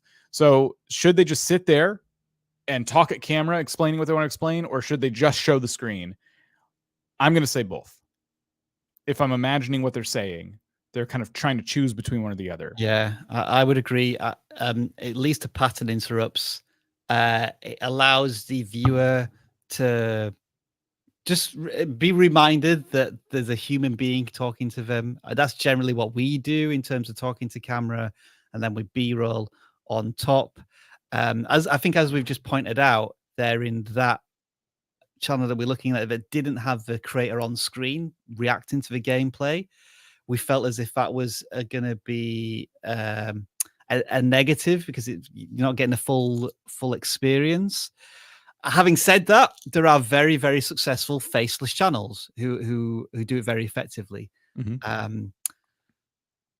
I think ultimately, because I think I must have been certainly on vidIQ, I think I was faceless for the first 6 months. But eventually I did start getting in front of camera to try and create a more personable approach. And it may also depend on the genre. Like, if you're giving opinion pieces, then yes, I think you should be on camera more. If it's more tutorial and service-based utility channel, then perhaps it's not as important for you to be on camera, because, unfortunately, the viewer has less invested in you and more invested in what they're trying to solve.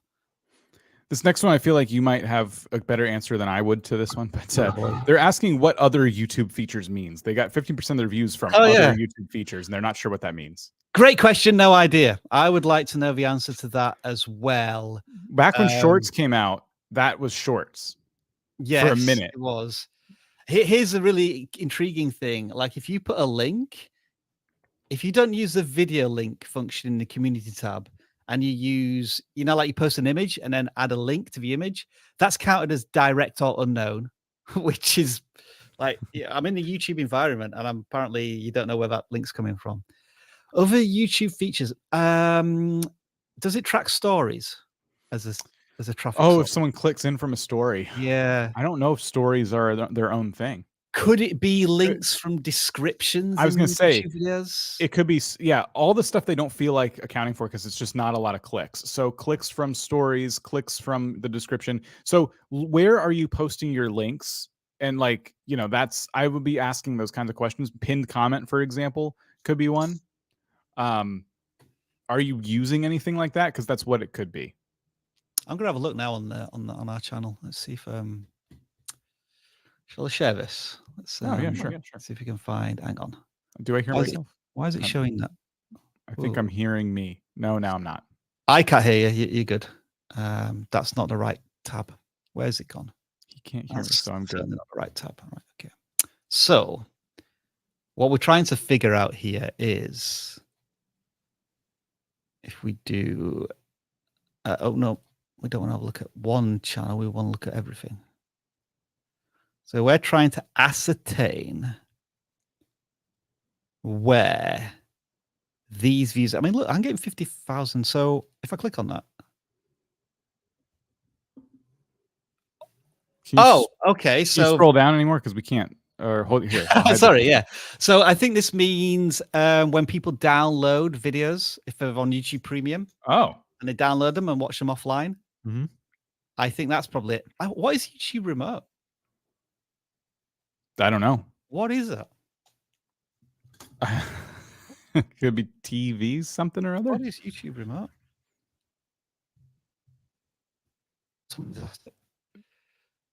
What is YouTube Remote? Reddit will give us a good answer. Yeah, Reddit always has a good answer. Yeah, come on, Reddit. It's under Let's Play. Why wouldn't it load? My link's not working. Are we just not allowed to know this? Yeah, I'm apparently not. What about YouTubers? There's a link right under it that was like a smaller link, and it said YouTubers. That one. Oh, that one. My links have stopped working. I can't click on anything. Okay, well, I guess we'll never know. Yeah, I don't know. Unfortunately, I mean, I think we got the answer to one thing. Like other videos, like offline, is one answer. If you're a smaller YouTube channel, should you target search or browse? My video has high views and click-through rate, but targeted search, and I want it in browse. This is a good question, and I think it's a conundrum for all creators. Typically, you will tend to get more views from search to begin with if you target search, because YouTube doesn't have enough data on your content and is not sure who to share it with. I think one strategy I have heard is that your first video should be try to achieve as much search traffic as possible, but that same video should then push to your next video, which is very much browse based, so that a viewer finds your content maybe through search, and then the next time they're on the homepage, they see your next video, which is very much targeted towards browse. But it really depends on the creator. Like if you're an education-based channel, utility-based channel, you're probably wanting to go after search. But ultimately, if you want to grow a community, build fans, more subscribers, you want people just randomly seeing your videos, being intrigued by the thumbnail and the title, and clicking on that. So best of luck. We have one more before we move on to selecting channels to look at videos from again, and that is I think you're qualified to answer this one, Dan. For small gaming channel that does gaming reviews, do you recommend doing a separate channel for Let's Plays? If your entire channel is dedicated to gaming reviews, then kind of yes. It kind of depends on your style. You could do a gaming review in the form of a Let's Play, right? So you could play the game, literally play the game, you know, as if you were just jumping into it, doing a real-time reaction commentary, doing a Let's Play. But it is for the purpose of a review. There's a lot of ways you could do this. You could do your Let's Play content as live streams on the same channel. So you could have review videos that are ranking in search and everything like that. And then you could do a weekly live stream where you just sit down and play the game. Intermixing reviews with Let's Plays, though, I think will create this kind of uphill battle where the returning viewers will struggle to know what the heck they're going to get next. Sometimes you do game reviews and sometimes you're just playing a game. So it's going to come down to personal preference. But yeah, it really depends on your style. It depends on what you're playing. If you're always reviewing the same type of game, maybe there's like a crossover and enough to where a Let's Play makes sense. I'm sorry I don't have a straight answer for you. I don't think there is one. I think it really, when it comes to starting a new channel, doing something like this, it really does come down to personal preference. It doesn't also hurt to test it. Try some Let's Plays on your review channel. If you feel like they're ranking like garbage, if you feel like they're not doing well, then move back to what you were doing. Just be careful about titles and thumbnails. You can do a Let's Play video and have it have a searchable title and thumbnail, a something that's really engaging and clickable, something that ranks well in browse. I always point to Farzy, like they're one of my favorite creators for this, because Farzy literally does Minecraft Let's Plays, but on the surface with the titles and thumbnails, you wouldn't specifically like look at them and go, oh, that's definitely a Let's Play. Like, it's Minecraft Hardcore and there is an episode number on it, but the video has a point to it. I built an Alley city, I don't know what that is, in Minecraft 119. So, you know, there's always, this is, if we start watching this here. When 1.19 first came out, I captured the warden, and I even got a pet frog. So following that same pattern, I want an allay. So today, we're gonna find some allays, rescue them, and build them their own allay city. All in Minecraft Hardcore. Now to do this, we gotta go on a big adventure. Allays only... So you kind of, the video is set up similar to how a Mr. Beast style video is set up, and you get the sense, it's a 14-minute video, you get the sense you're going to go on this journey with them. It is going to be a Let's Play, but notice how it's different from a lot of the Let's Plays we've seen, where it's like, hey guys, so it's Bob again, and we're back in, you know, how much is Farzy paying you guys? When we see a good example, we hold it up in high regard. Fair play, Mr. Dar. Fair play. I mean, to be fair, that shows that you watch a lot of our live streams, and we applaud you for that. Yes. I'm sorry. The guy does good work. Don't apologize, Dan, if it's a good example. 500,000 subscribers. Rob, what was this number last time we saw this channel? I want like 370, 360 or something. Every time we look, it's like another 100,000 subscribers in the bank. So that, yes, I do bring up this channel a lot because this channel didn't start that long ago. Should we all do a hyper intro? Not necessarily. It depends on your style. You should do your version of a hyper intro. And knowing your target audience helps. Like, yes. I'm assuming Farzi's target audience, my guess is that it's probably males 10 to 16 who love Minecraft and probably really associate with that hyper, very energetic presentation style. Yeah. I think that we get that question a lot, I think, like from people like, wait, am I doing my intros wrong? Like, take you and turn you up to 11. We don't want anyone to be someone they're not. If you can't do a PewDiePie style intro, that's okay. Just be like awake, be excited to potentially do this as your job. Right. And like, that's awesome. You get to like put something out into the world that people are watching, and just as you're recording, like, remember that, and whatever your version of being excited is. I take on a very sarcastic persona when I'm doing gaming videos, so I don't necessarily start them like we just saw. Sometimes I'll crack like a really sarcastic joke. Maybe it's self-deprecating, or maybe it's about the game I'm playing, but it's never like, in today's live stream, or, I'm not that guy. So, but I find my version of it. I so wish you were that, Dan. Wouldn't it be great? What a tease. In today's video, we're playing Minecraft. And in this Minecraft video, we're going to build 14 Ender Dragons with 3 bits of wood. Let's do this. That would be my version of a gaming person. I would watch that. I would watch you specifically. I think I'd watch, actually. I was quite excited. I want to see you do that. Evil Lair projects and builds. Yeah. All right. That was an appropriate sound effect, yes, I think. Yeah. I've been alerted. Okay. What do we got? Okay. So they are, I guess, literally building. Are they drawing? Oh, well, there's a lot going on here. I can't tell if it's an animation channel or if they're actually built. Like, every other video is like animated. Mm-hmm. I'm confused. Should we watch the latest one? 20 minutes, 2 minutes, 2 minutes, 12 minutes. The view counts are all over the place as well. Maybe we should watch the 20-minute one because it's almost 1,000 views. Yeah. Okay.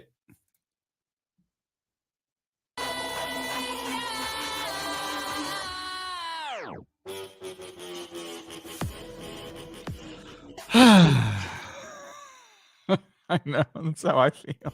Hey guys. All right, now the video started. All right. But the channel isn't called that. That's what I was hung up on. I'm like, did I click the right video? Yeah, I was thrown by that as well. Pokin Joe. That's not what the channel's called. So it's like, but it's so confusing. Now the creator may have an answer to this. Yeah. Like, it's obvious to somebody who knows who your channel is and has watched you before. But to Dan and I, we don't know if we're in the right place right now. Yeah. We sigh because we just don't, we feel like you've invited us after we decided on their title and thumbnail to click on your video. I feel like you're inviting us to leave with this intro. Like we don't get to see who it is or what's going to happen. First, we have to watch this animated intro. And it's, you know, when people are just wanting to see the content, this is like, I think the biggest way to invite someone to leave when they're brand new, a brand new viewer. You can build an audience and people will get used to it and that's fine, but it's just so much harder to do. It's hard. You got to convince these new people to be a part of that audience. Instead of a skull with a bullet in its mouth, we should be seeing the failure of this back signal that you teased in Right. the thumbnail. What if it was the same music and then, but yeah, beauty shots or maybe lack thereof beauty shots of this failure? You know, like, or teasing it in some way, right? That's a great idea. So you could have it both ways. Let's see. All right, let's just imagine the video starts now. Yeah. Here, and as always, I want to welcome you to the Evil Lair, where villainy comes to life, focusing on comic books. And today we're going to be focusing on the bat signal and how garbage that design is. We're going to slim it down and make it cooler and make it say something even villainous. All right, pause right there. Okay, so that was a good intro. It brought an opinion. He says that the bat symbol is appalling. I happen to think it's quite good. So there's a kind of a disagreement there. Can you prove to me in those first few seconds how it's going to be different? Like, you should have been showing somewhat of the end product there to then start to build that intrigue. So again, this was more telling rather than showing. And I would have preferred a bit more of a bat signal. I mean, introducing that clip was fine. Like, this is what it looks like, but this is what I'm going to make, or this is how this is what my creation is starting to look like. And I like the enthusiasm and the passion. There's some energy in the intro. Yeah, I like that you welcomed us to your evil lair. I think that was cool. That tied into the channel name. It's a value proposition, that, isn't it? Yeah. So there's thought gone into that. Given that you're in like a workshop, I can tell like what I get from this channel already. You know, as a first-time viewer, I know that you are going to be using the stuff back there. You're going to be building things. And so I'm already kind of being drawn in. Make ours better by using LEDs. The thing you need to know about LEDs, even if you're interested, is an LED works off of a 73:1 ratio equaling 1 watt. So the question is, what is a watt? A watt is nothing more than a speed limit sign for energy. Think of it that way, right? It lets energy know how. We're getting very technical. Yeah, it's jumped right into the jargon and explaining a very specific part of how to light it. Mm-hmm. It feels as if you've jumped 3 chapters ahead. Yes. Now, you said if you care. So here's my question. If you're worried about me caring, then one, why did you include it? Or on the flip side, why didn't you tell me why it was important?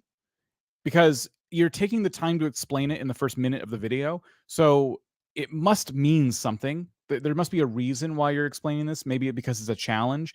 So set it up a little bit. Say like, now this is not going to be easy because it's going to take X many watts to do this. Real quick, let me tell you why that's bad. Like, so, and try to always dumb it down though, because if your target audience is maybe people like us who want to see someone build something cool, we just won't care about the technical aspect of this. It just will never be a thing. But if you can explain it to us in a way that, one, it gives us a reason to care, and 2, it's easy to follow, then cool. You've written down all this stuff, but you pointed this board back here, and holy, like, I'm in math class now. And I'm worried at how technical this is going to get. How, like, it's a 20-minute video. How much am I going to need to like endure of like math and science, you know, or can I just see you build something cool? In defense, I think he does appreciate that by saying if you care, and then having this confused GIF thing in the bottom right hand corner was quite quirky. Yes. And then also having the Sonic animation appear on screen. I'm liking all these little extras that they're adding to the content. Can we just sort of run along the timeline, Dan? Because now I want to find out when we get beyond the explaining bit and the actual, I'm starting to build this. It's about 2:22. All right.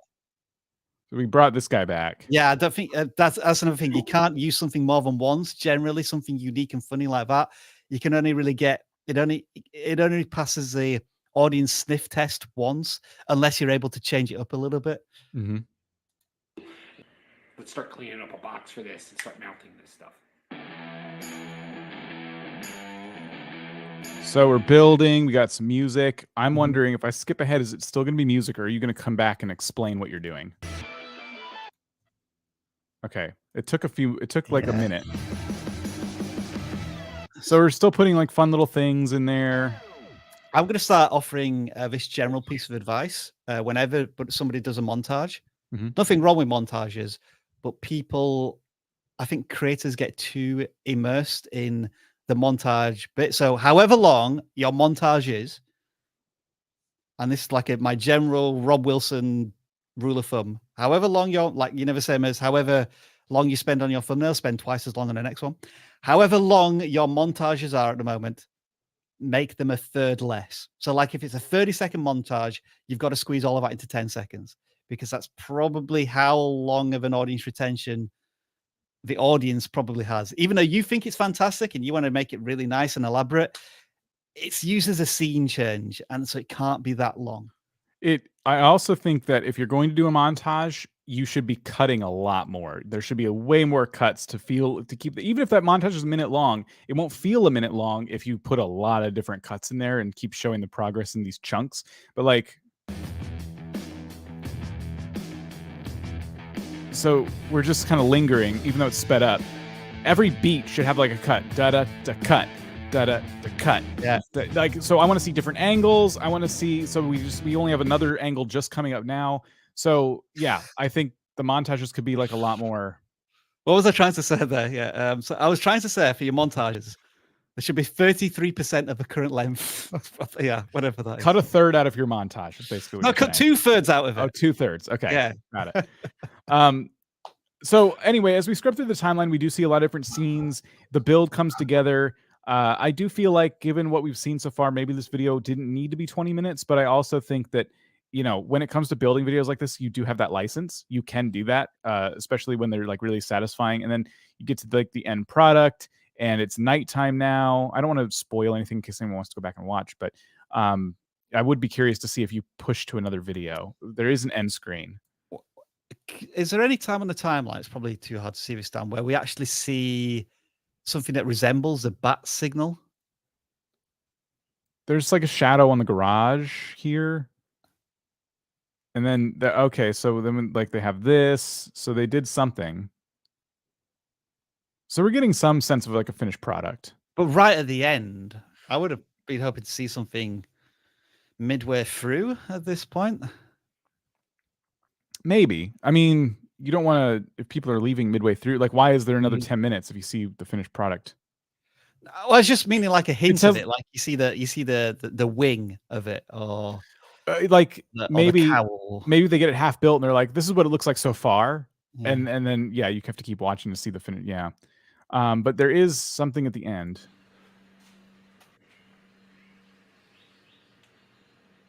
I don't know what's going on.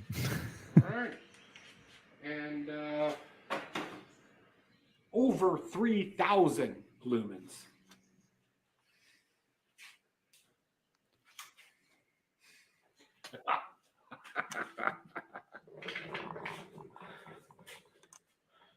Yeah, it's all the way over there. But you covered it with the...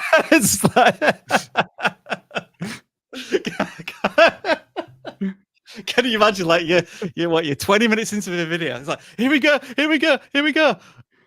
What was this? Sabotaging your own video. I'm sorry, we're being facetious here. It could have been that you revealed this earlier on, but it's just the way we've gone through the video. It looks like the reveal has been hidden by a YouTube feature, which is hilarious. We'll never know. I do feel like we've given some pretty decent advice here. But yeah, I do want to get to that last vidIQ Max channel. But overall, I think I love this person's energy. I just think that, yeah, some different editing techniques could be implemented, and that could be really interesting. Also, I can see now why there's like a shorter video before it. You promoed an upcoming video, which did not do very well. Yeah.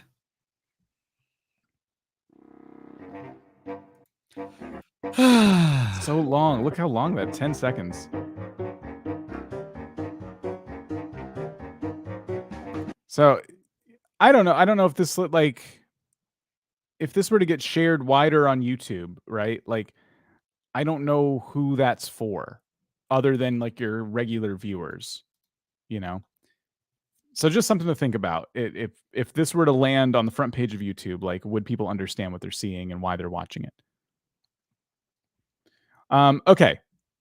This was the last channel that submitted through the vidIQ Max form.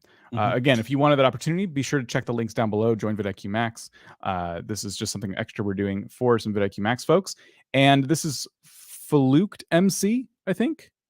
The capital L is throwing me a little bit. We've seen a lot of Minecraft channels today, so I thought we could save this one for last, just real quick. Go over this one quickly and see what we can see. I have trapped myself in this super flat world because I am having a crisis. When you look at other Minecraft builders on YouTube, they all have a defined style. An artist is defined by their art. And I'll try to do this today by building off of established styles. Probably the most common style you'll have seen across YouTube is medieval, capturing the look of castles and houses from the Middle Ages. I quickly drafted a simple framework and easily completed the base of the build, a mix of andesite, cobblestone, and mossy cobblestone. Moving up, I started to go larger, incorporating my trusty spruce wood, settling on birch for the walls, and adding a few smaller details. And then it all went wrong. Nothing seemed to fit right for the roof. I didn't like.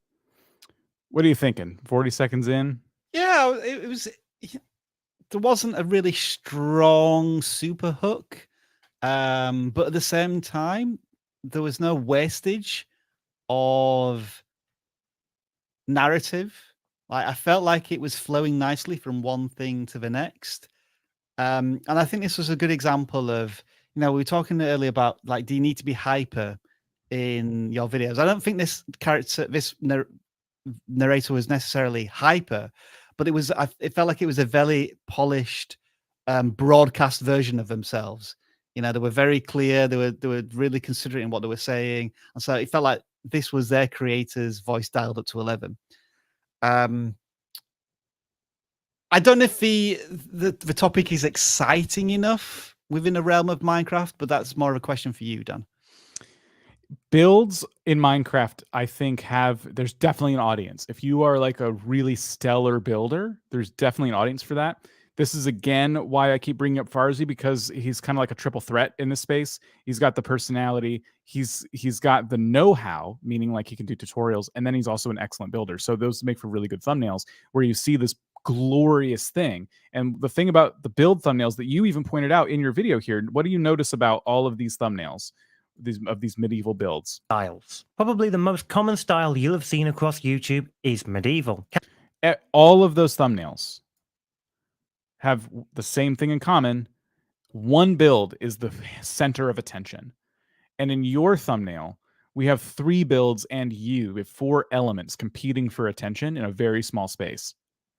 And that's why, like, I just wanted to bring that up real quick. Like, if you're going to do a building video, understand the space. Like, these massive creators, like, are ones you really want to be researching. Look, this person has 10,000 subscribers and 500,000 views. And I credit that to the thumbnail.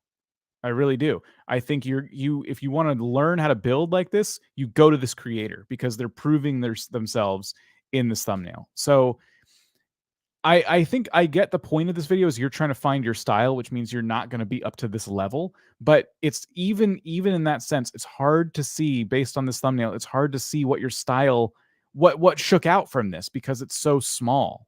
There's so many things competing for attention. So I do feel like thumbnail like design is going to help a lot here. The pacing, a lot of people in chat really like this video. I'm just seeing some comments come in. People really like the pacing of your video. all that stuff seems to be on point. I do think there is definitely something to be said for this community on Minecraft, the building community. It's a totally different side of Minecraft that you can definitely carve out for yourself. But you know, it's going to be like you got to find a way to fit in. Look how similar these are. Different creators too. Look how similar these thumbnails look. They look like they were taken from the same person. You know what I mean? Like people are really like adopting the style. I'm getting terribly distracted because I keep looking at the thumbnail and I keep thinking Han Solo. I don't know if anybody else gets that. I just feel as if a Minecraft character looks like Han Solo. Oh, this one? Yeah. Does anyone agree with me? I can see that. Yeah. And it probably is that a lot of the Minecraft templated skins are famous, like, you know, characters. Can you, on the timeline, go back to where it first starts showing thumbnails? And then just play from there. Minecraft builders on YouTube, they all have a defined style. An artist is defined. I was just wondering if you can flip the intro a bit where it starts at that bit, and then it goes back to him having an existential crisis. Yeah, flipping that around. So like if you were to start with the quote style, so you start the video here. Artist is defined by their art. Then you go back and you're like other Minecraft builders on YouTube, they all have a defined style. So that's part 2, and then you come in and go, I have trapped myself in this super flat world because I am having a crisis. I'm not sure. It might need a bit of work. Some different wording there for you when you come on. So I'm having a crisis because I don't have my own style. You know what I mean? But I think that would have been an even more creative way to kind of open that video. Like you said, like that hook would be a little bit stronger. I like that you pointed that out because it's true.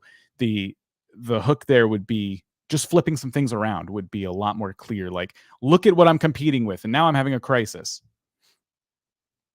So overall though, again, with a lot of the content we've seen today, nitpicking. Like we've been going through a lot of videos today, and we've just been trying to pick apart little things you can do, but these little changes can make such a huge impact on that first 30 seconds, on that first minute, you know, and so forth. And then that gets people to stay. And when people watch the majority of your video, YouTube is like, dang, they really like that video. And before you know it, the next time they jump on their homepage, your next video is right in front of their face. It's one of the first results because they're, you know, YouTube knows.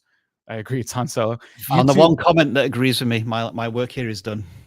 YouTube, I named it Fluked Skywalker. Yeah, I saw that as well.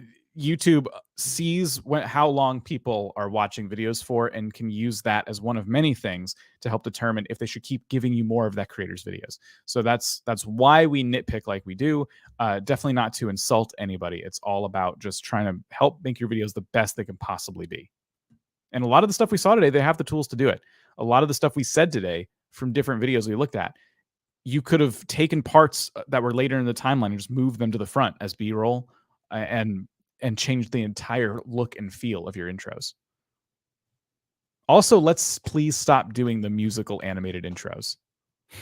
Just if you have one and you're like, but I like mine, Dan's wrong. Just please take it out of like 2 or 3 videos. Just try it and look at your retention graph and compare it to the ones that have the intro.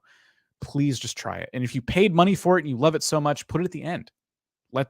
Try it as an outro. If you don't know how that would look, just put it in your editing software. Just slap it on there and see how you feel. That's it. I ended the stream like forever ago. You're all still here. Yeah, I'm done. But I think we've had a lot of, although we've audited quite a few gaming channels, it felt like we could pick out something different from each one that wasn't necessarily related just to the gaming aspect of it.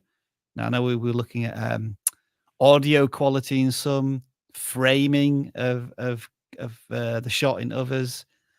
So yeah, I think it's been quite a varied video audit, and we hope you're enjoying this new style that we're continuing to test. vidIQ Max people, on Friday, we'll see you hopefully in Discord because we're going to be doing channel audits. About 45 minutes worth of channel audits this coming Friday starting at 2 p.m. Eastern. So that's 11 a.m. Pacific. So be there. We're going to be checking out specifically vidIQ Max channels in Discord. If you're going to join vidIQ Max, be in the Discord. You're missing out on a ton of value otherwise. Links are down below. Check out our plans page to learn more. We'll see you in there. And vidIQ for TikTok. Yeah, don't type that into like your favorite app store. We wouldn't. Don't do it. Don't. I know how much you guys like doing things we say not to do. Just hint, hint, hint. Hashtag me.